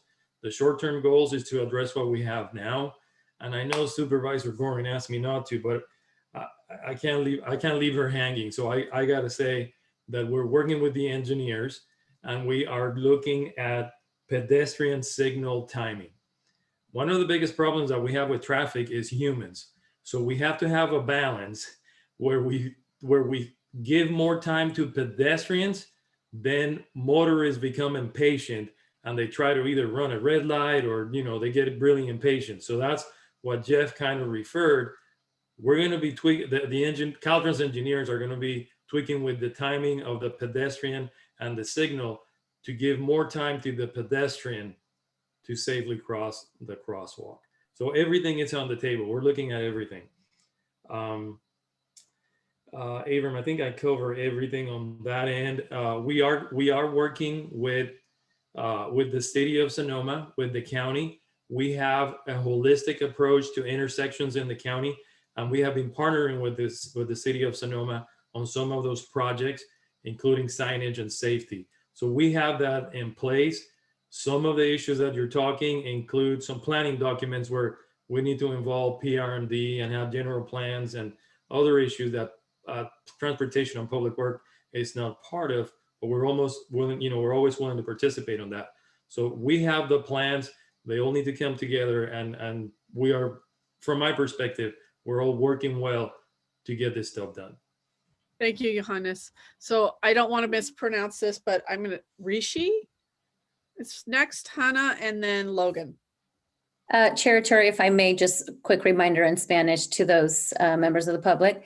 Para los miembros de la comunidad que desean hacer un comentario, por favor de utilizar la aplicación de levantar mano y se les otorgará el permiso para hacer su comentario. Si nos está viendo a través de Facebook o en la página de KSVY, por favor revise la información para conectarse en Zoom. If you are watching us on Facebook, on Supervisor Gorin's Facebook page, or on KSVY, please use the Zoom information to connect so you can make your public comment here on Zoom. That being said, I believe you said 3 minutes, Chair Iturri. I did. Thank you, Karina. And we can start with Richie or Rissi. Yeah. Go ahead. Please state your name for the public record and make your comment. Hi, my name is Reese Wheatley. I live on Robinson Road. And I just wanted to say that I think we kind of all agree with the Verano 12 intersection, that I like Avram when he says that we need a holistic approach to it. And we need to be looking into the future because like Susan Gorin said, and he said, we're going to have the hotel coming in there and we're going to have more housing. And we also have been designated a priority development area all up the 12 corridor. So zoning's going to be changing. So I just want us to keep all this in mind, especially with the zoning changes, not to have them change too drastically until we get the infrastructure fixed. And I just want to remind people of that PDA designation because it's pretty important. And look it up if you need to, and the changes that could happen. But I know our county is very responsible, and so hopefully it'll all work out for us. And that's all I wanted to do is draw a little attention to zoning changes. Thank you. Thank you. Thank you. Hannah? Hannah, go ahead. Hi, my name is Hannah Perrott. I live at Orchard Ave. I would just like to point out that the racing behavior that we're seeing, it starts because, so coming from the south of the intersection on 12 at Ramon Street across from Sonoma Fit, it goes to 2 lanes. And then as you cross the intersection at Harley, which is by the Bella Vista Villages care home, it goes down to 1 lane again. So we're talking about less than half a mile, 0.4 miles of 2 lanes on either side, and everyone starts racing. If we eliminated one of those lanes on either side, so we stay 1 lane either side the whole way, we won't see racing and we won't have that scary behavior that's causing these accidents. So people drive based on how a road feels, not based on the posted speed limit. So if we want people to slow down, we need to build a road that feels like they should drive slowly on. And I'm also hearing people saying, you know, be aware or be concerned about future traffic, but there's such a concept as induced demand. If we build all these traffic lanes, we're just going to have more people driving on our roads. And I think we need to be really cognizant because look at freeways. If road widening reduced traffic, we wouldn't have these traffic problems in the Bay Area. We keep widening them and more people keep coming. So, you know, if we want to be holistic, we should be thinking about getting more people on bikes and more people walking, not on widening roads when we're concerned about, you know, pedestrian fatalities. Thank you. Thank you, Hannah. Logan. Oh, sorry, Karina. And then Brady. Thank you. Hi, it's Logan Harvey again, Mayor City of Sonoma. Yeah, I really appreciate CalTrans being here and I appreciate the concern. I do want to express it. It hasn't felt like there's been a lot of focus from CalTrans on the area. I remember when this section of Highway 12 was paved recently and then it didn't get striped for about a month, and I had to do a lot of pushing with Senator Dodd's office and other people to try to make sure that striping did happen. It was a very dangerous situation. I do think this this intersection really does need to be addressed. I think that's critical. But I want to go back to, these questions of fatalities and talk about the kind of holistic approach of Highway 12. We had 2 cycling fatalities near Madrone on Highway 12, and I've ridden the entire length of Highway 12 a number of times, and we don't have shoulders for a lot of it, and it kind of ebbs and flows. So we encourage cycling, and then suddenly you're on a road with no shoulder and cars are going by you at 60 miles an hour. And in a lot of these locations, there's what appears to be easily pavable road, flat dirt or gravel directly next to the existing road where a shoulder could be, and allow for cyclists to ride. And we're creating really dangerous situations along this entire stretch of road. So I really encourage Caltrans to take a look at this. And, you've been invited out for a ride along in a car. I'd certainly like to invite you out for a bike along, so you can kind of see what we deal with. Even just going from the Springs down across Verano and down towards Maxwell Village, the bike lane dies. There's significant potholes all along the side. There's a lot of gravel, and you're riding next to, which I completely agree with Ms. Pratt, racing traffic. It's a very dangerous situation, and it does need to be addressed. And I think the entirety of Highway 12 from Sonoma to Santa Rosa really needs to be looked at. And we need consistency in shoulders and bike lanes, because there are a lot of cyclists that ride that road. Trinity Road, as well as Cavedale and other roads are in Sugarloaf are very popular cycling locations. I've seen children riding that road, and last year we had 2 fatalities. We've had more over the past few years. I know Supervisor Gorin's a strong cycling advocate and is pushing for a separated bike lane the whole length, and I support that mission and will do anything I can to support you, Supervisor, and I think it's great. But I think at the same time, in the interim, we really need the state to step up here and provide adequate bike lanes and really fulfill that complete streets mission the entire length. In the city of Sonoma along West Napa Street, we also don't have bike lanes that can bring you from the west side of town, which is, if Sonoma has a lower income side, that's ours, and into the plaza. And that needs to be addressed as well. We talked a lot about Broadway bike lanes and those kinds of things, but it's really the east-west connection that needs to be built out. And so I hope that Caltrans is truly committed to the complete streets philosophy, and that we do see that coming out in the future as this road gets built out. And I do appreciate the focus here tonight, and I hope it stays throughout the interim, because people are dying, and that's on all of our hands. So thank you. Thank you, Mayor Harvey. I appreciate it. If I may, Chair Iturri, I just need to make an announcement real quick. Yep. A los miembros de la comunidad que acaban de sintonizar y quieren escuchar la reunión en español, tenemos interpretación en español. Si están en Zoom y van a la parte baja a la derecha de su pantalla, hay un icono que dice Interpretation o interpretación. Le hacen clic y ahí van a ver la opción para Spanish o español. Le hacen clic en español, automáticamente estarán escuchando la reunión en español. So it's just a quick comment or announcement. We do have some Spanish-speaking members of the community who have joined. I was just announcing that if they wish to listen to the meeting in Spanish, they can access the Spanish channel on the bottom part of their screen. You click interpretation. And also, if a member makes a comment in Spanish and you wish to hear the English version, you would also click interpretation and select English if you're a native English speaker, and you'll hear it in English. That being said, continuamos. We will continue. I believe Brady was next. Yes. Hi, this is Brady's husband, Ken Amiot. We live on Grove Street. First off, I'd like to respectfully disagree with the gentleman who said we don't have a freeway through the valley. Arnold Drive, people regularly do 65 miles an hour down that road and pass illegally. So while it's definitely an option, I don't know that it would be the best one to redirect traffic down Arnold. Another thing is these fatalities seem to have happened at Verano and Main and at the bike path. So with that being said, I think we need to start looking at safe passage for pedestrians and not so much redirecting traffic or slowing down speeds. I do agree with Hannah about taking that down to 1 lane would definitely help.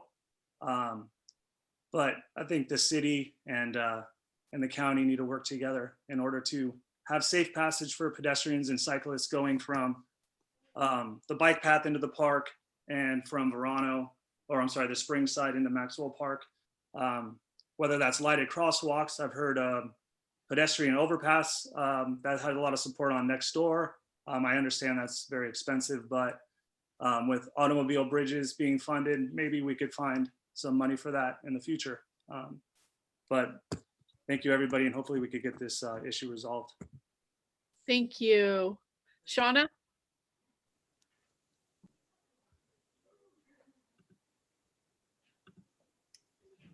Shauna, go ahead.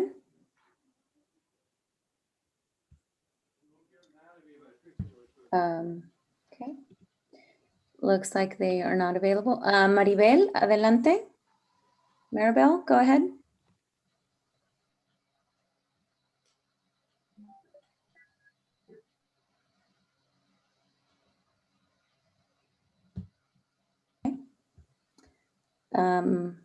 Maribel, can you hear us? Maribel, ¿nos escucha?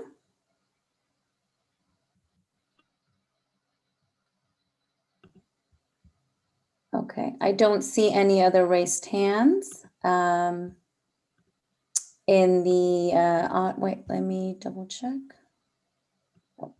Okay, yes, I don't see any more raised hands in the public.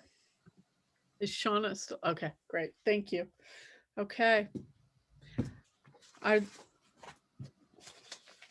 Alrighty. Well, this was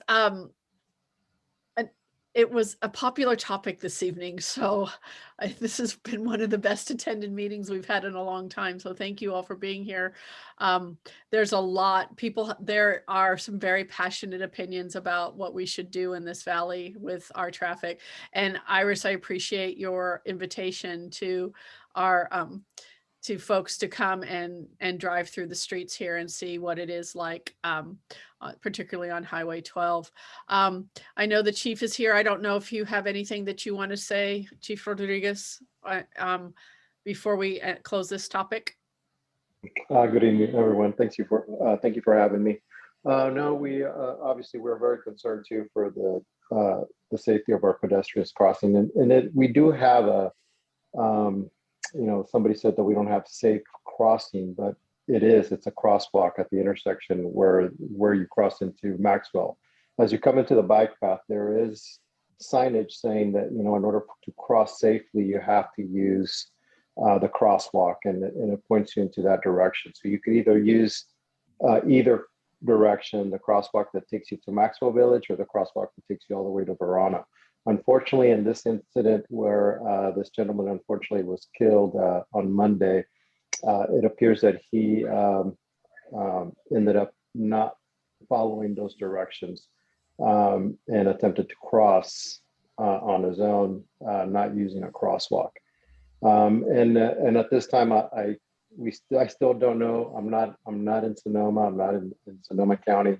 So I don't know if the family has been advised of this gentleman's death. So we can't release a name. I can't release a name. So we'll let that process go through the coroner's office as it usually does, and we'll let that process go. Other than that, I mean, we'll definitely work together with CalTrans, with CHP to make, and with the county. Obviously, Johannes covered a lot of ground there, and you know, everything that they're doing is going to hopefully make it safer for everybody. And like I said, we'll work together with everybody to make sure that we can, you know, we can provide safer passage for vehicles and also our pedestrians. Thank you, Chief Rodriguez. It's impressive that everyone is here and that we're all working together, city, county, law enforcement. That's really important. So it makes me hopeful that we will work on some solutions here because we do need them. So thank you very much, everyone.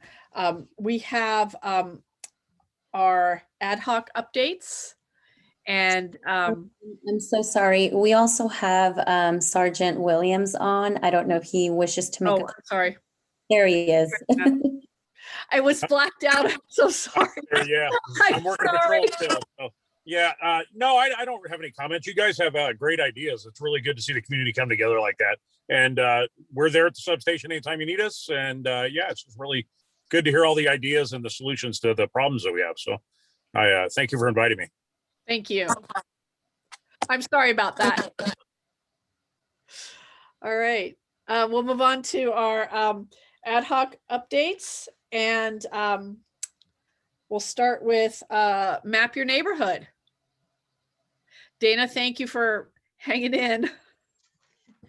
No problem. I'm invested, you know, in the community too. I have a lot of concerns about that intersection, so I'm happy to see all of them being addressed. Love the suggestions. In terms of Map Your Neighborhood, we are working on spreading the word on this neighborhood level emergency preparedness. We've had some great progress over the last, I would say, probably a strong 6 weeks of good progress. We did host our first official block lead meeting. That was great. We had some great conversations going. We've been sharing strategies. People are developing their own documents for what works with their neighborhood. And really that's what it's all about. You know, the booklet and the plan is the basic, and folks are taking it above and beyond that. So that's really cool to see. We have 11 blocks, including 2 separate neighborhoods and a few outliers. We're at 23 leaders currently, looking for more. So if you are interested in, anyone in the public, if you're interested in, you know, implementing Map Your Neighborhood in your neighborhood, please contact me. As soon as I'm done speaking, I'll put my contact information in the chat.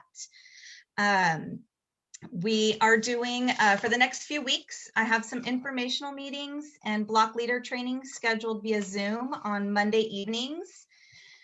The time change has kind of thrown things for a loop.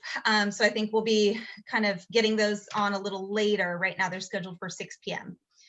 So I think it's a little early in the evening, so we'll be extending that later. And we've got flyers posted mostly through the Springs corridor right now, a few locations in El Verano.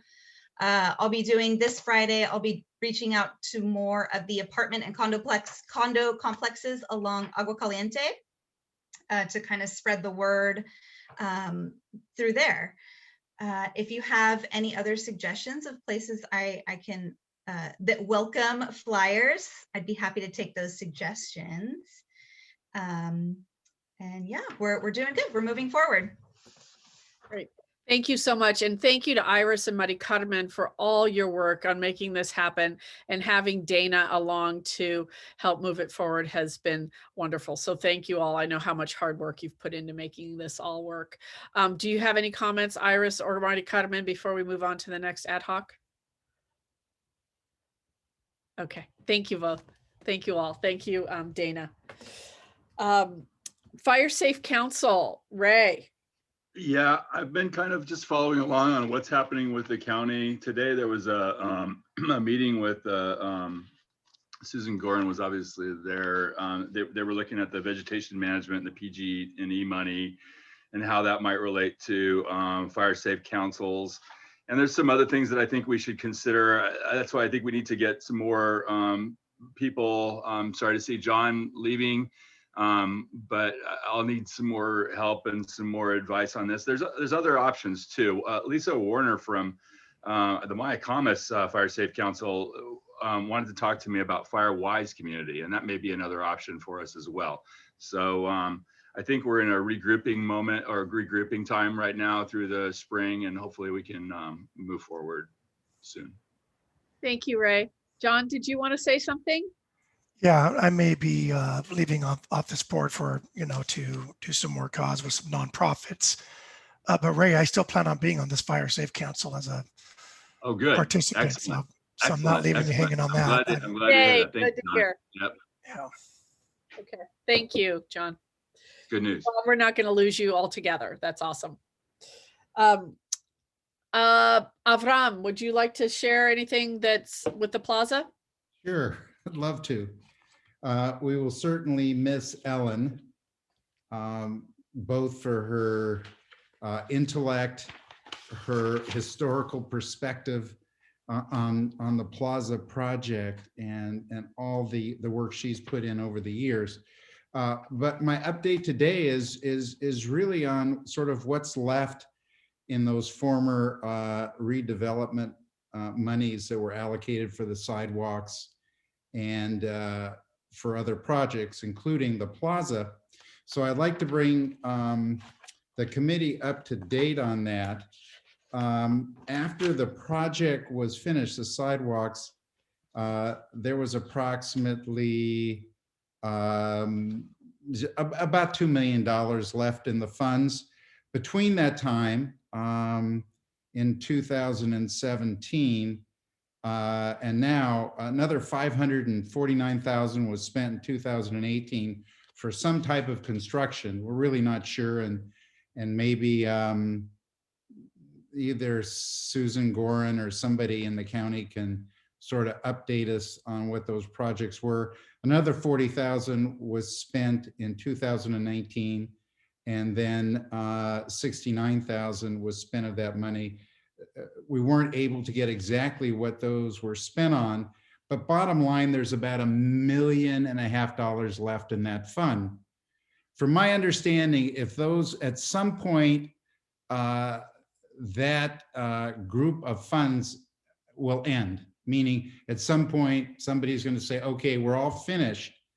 And whatever's money is left in there goes back to the taxing agencies. So what I'm saying is we have $1.5 million available.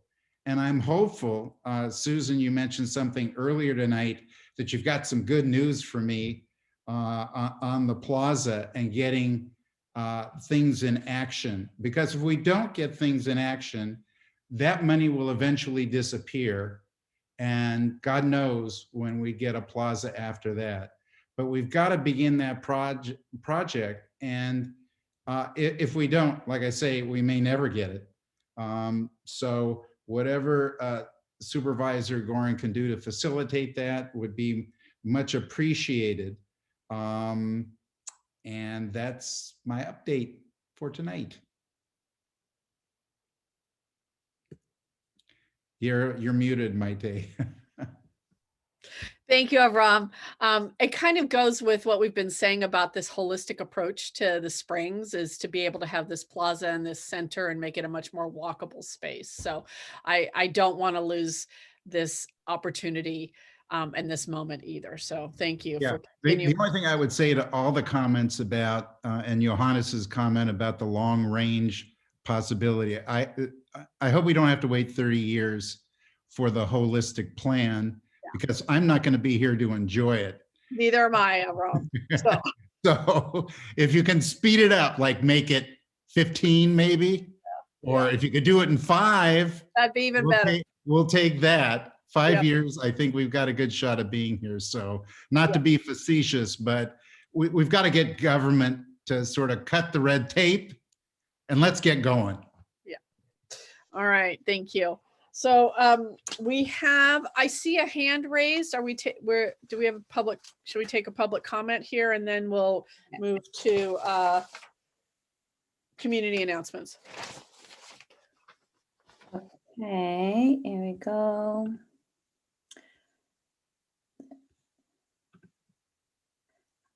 Hello, can you hear us? ¿Nos escuchas? You need to unmute. Okay. Hola. ¿Sí me escuchan? You know Spanish? Sí. Okay. Es el que me está ayudando.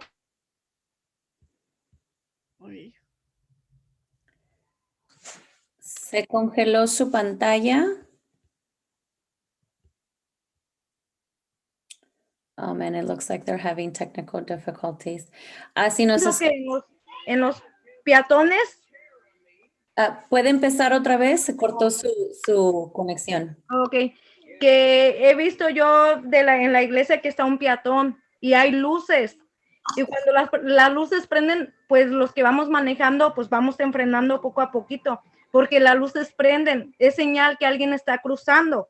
A veces no cruza nadie porque hace como que va a cruzar y no pasa nadie, pero así uno ve y ya está al tanto de que tiene que ir uno despacio.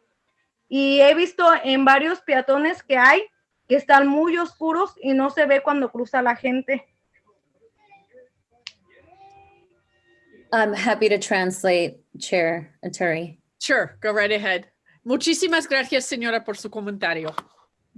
¿Nos puede dar su nombre antes de que termine? Maribel Guido. Maribel Guido. Maribel. The concern is that the crosswalks are too dark. Oftentimes, when a vehicle is approaching, they don't see the crosswalk, and the recommendation would be to have flashing lights at the crosswalks. That way cars can start slowing down as they approach them. ¿Algo más que quiera agregar? Pues, bueno, esa es mi opinión. Gracias, señora. Y gracias a su hijo.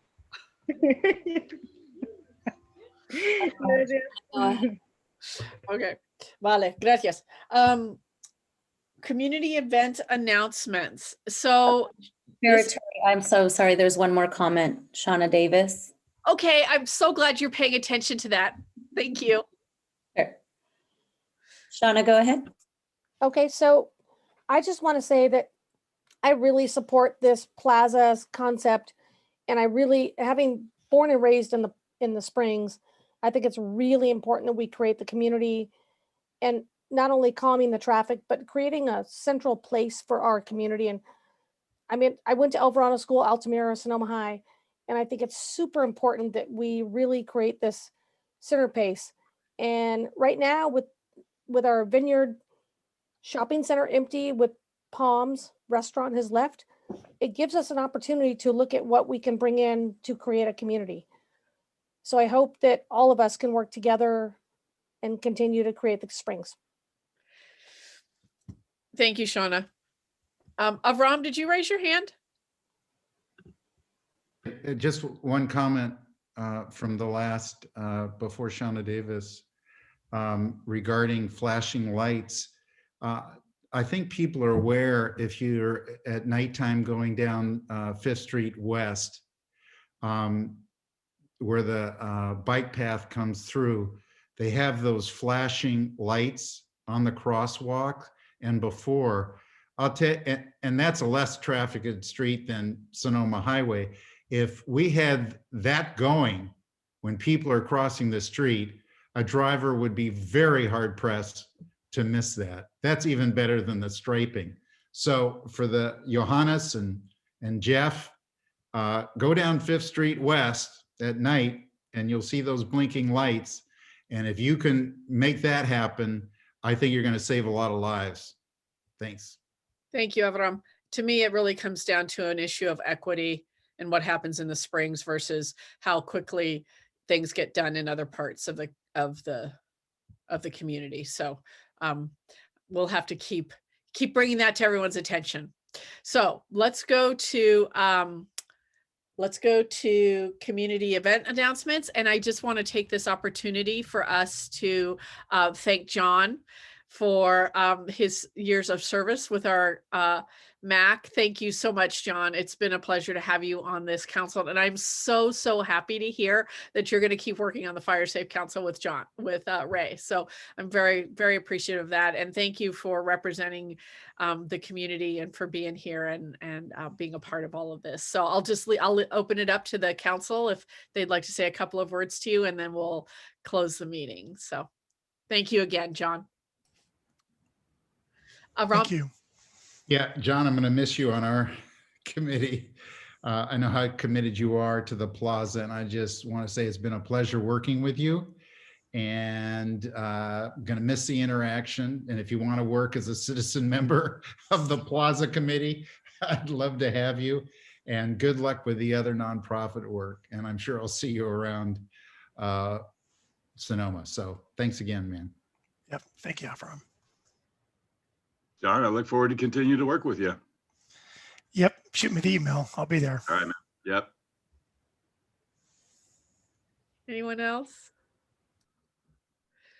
Well, thank you again, John, and we will I'd start. like to say Oh, something. Karina, sorry. That's okay. Thank you, John. And I think the one thing we can ask of you is you need to make a good recommendation, maybe someone from RCU. Who knows? But thank you for all your work. Yep, and I am working on that, by the way, Karina. Thank you. All right. Thank you all. Okay.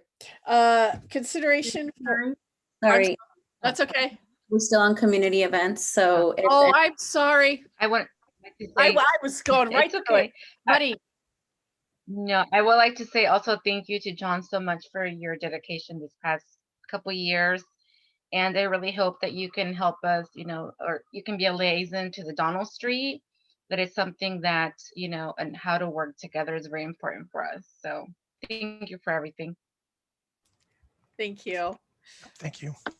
Are there any other upcoming events or anything that we need to mention? I'd like to make one. If there are no members of the public who want to make a community announcement.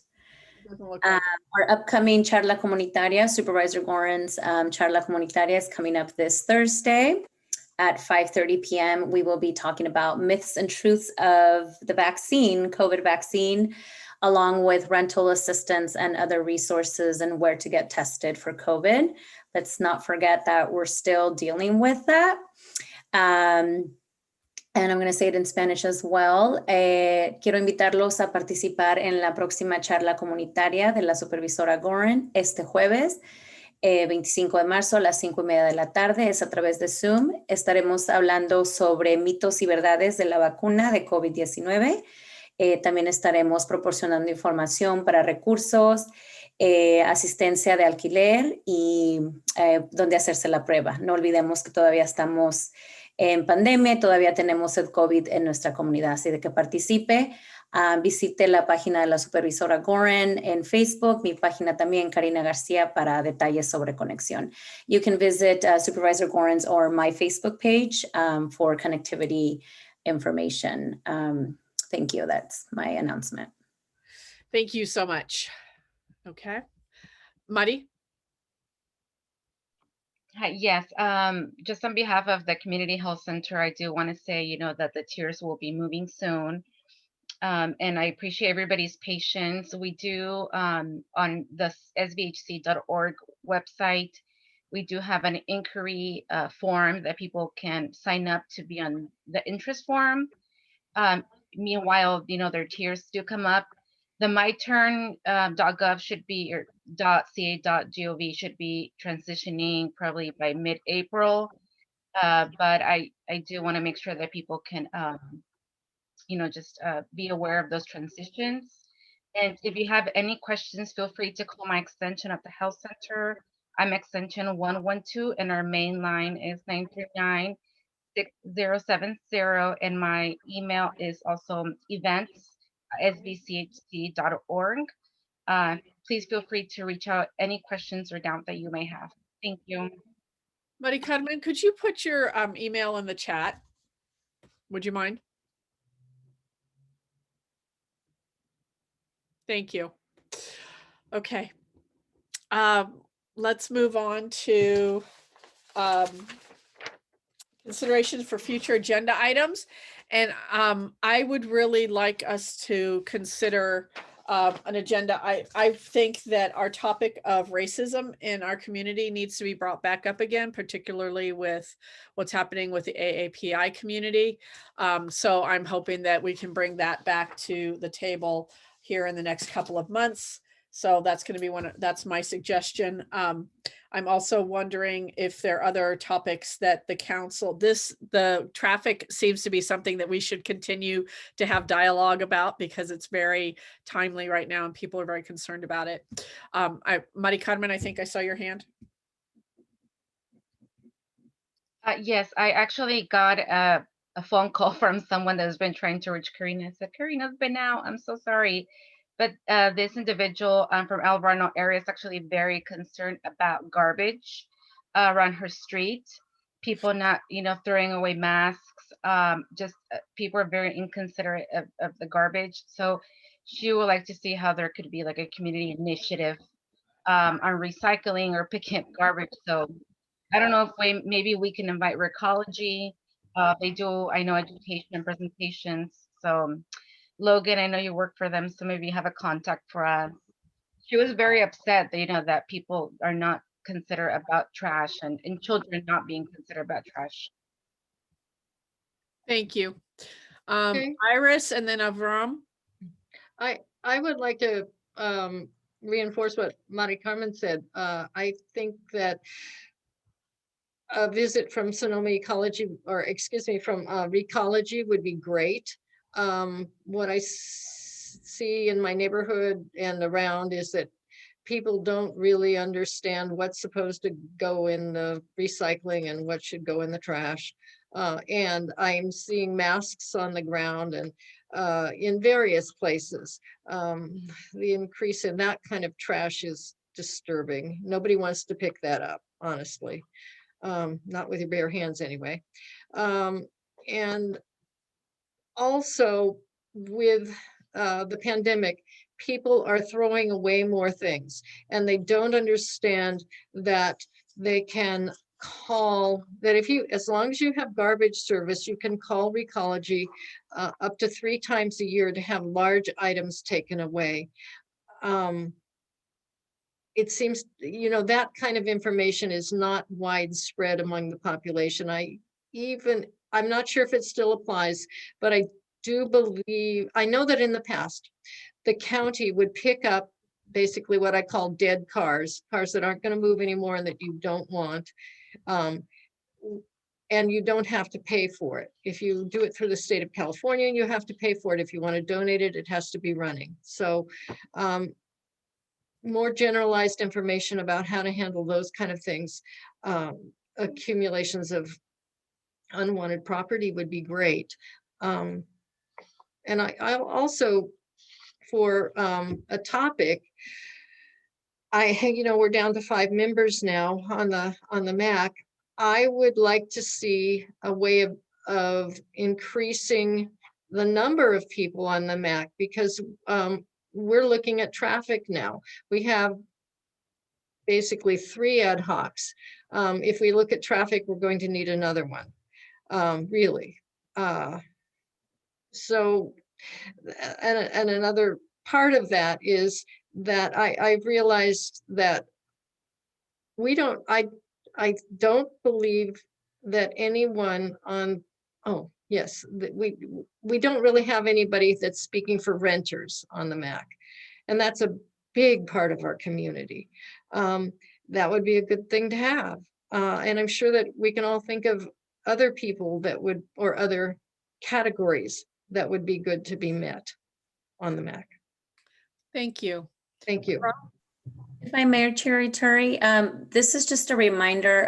This item is just consideration of future agenda items. We can't go into discussion. It's just, this is what you'd like to be, to have come up in future items. So just a reminder. Thank you. Okay. An item, I brought it up in the past. It didn't really go anywhere. And parts of Highway 12 on the sidewalks, particularly between Mountain and Agua Caliente, if you walk on the north side of the street, different problem on the west side. Some of that is on hillside, and some of that hillside is drifting down onto the sidewalks, and vegetation from the houses or the lots next to the sidewalk are moving over the sidewalk. And I'd like to know how we can make them sidewalks again.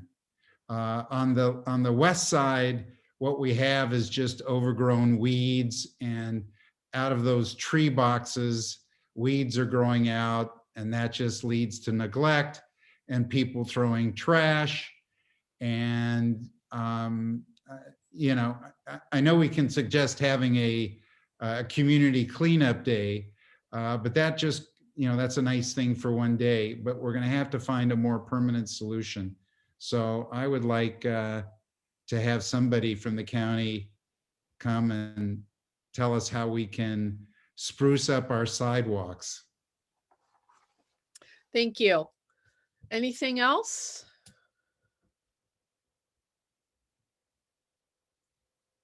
Okay. All righty. So is there a motion to adjourn? I move to adjourn the meeting. Iris moves to Did that. adjourn. Ray seconds. All in favor? Aye. Aye. Thank you all. Have a great week. Thank you. I Thank almost said you. weekend. Yeah. Hi, everyone. Thanks for attending. Yeah. Good meeting. Thank you. Thank you. Bye, John.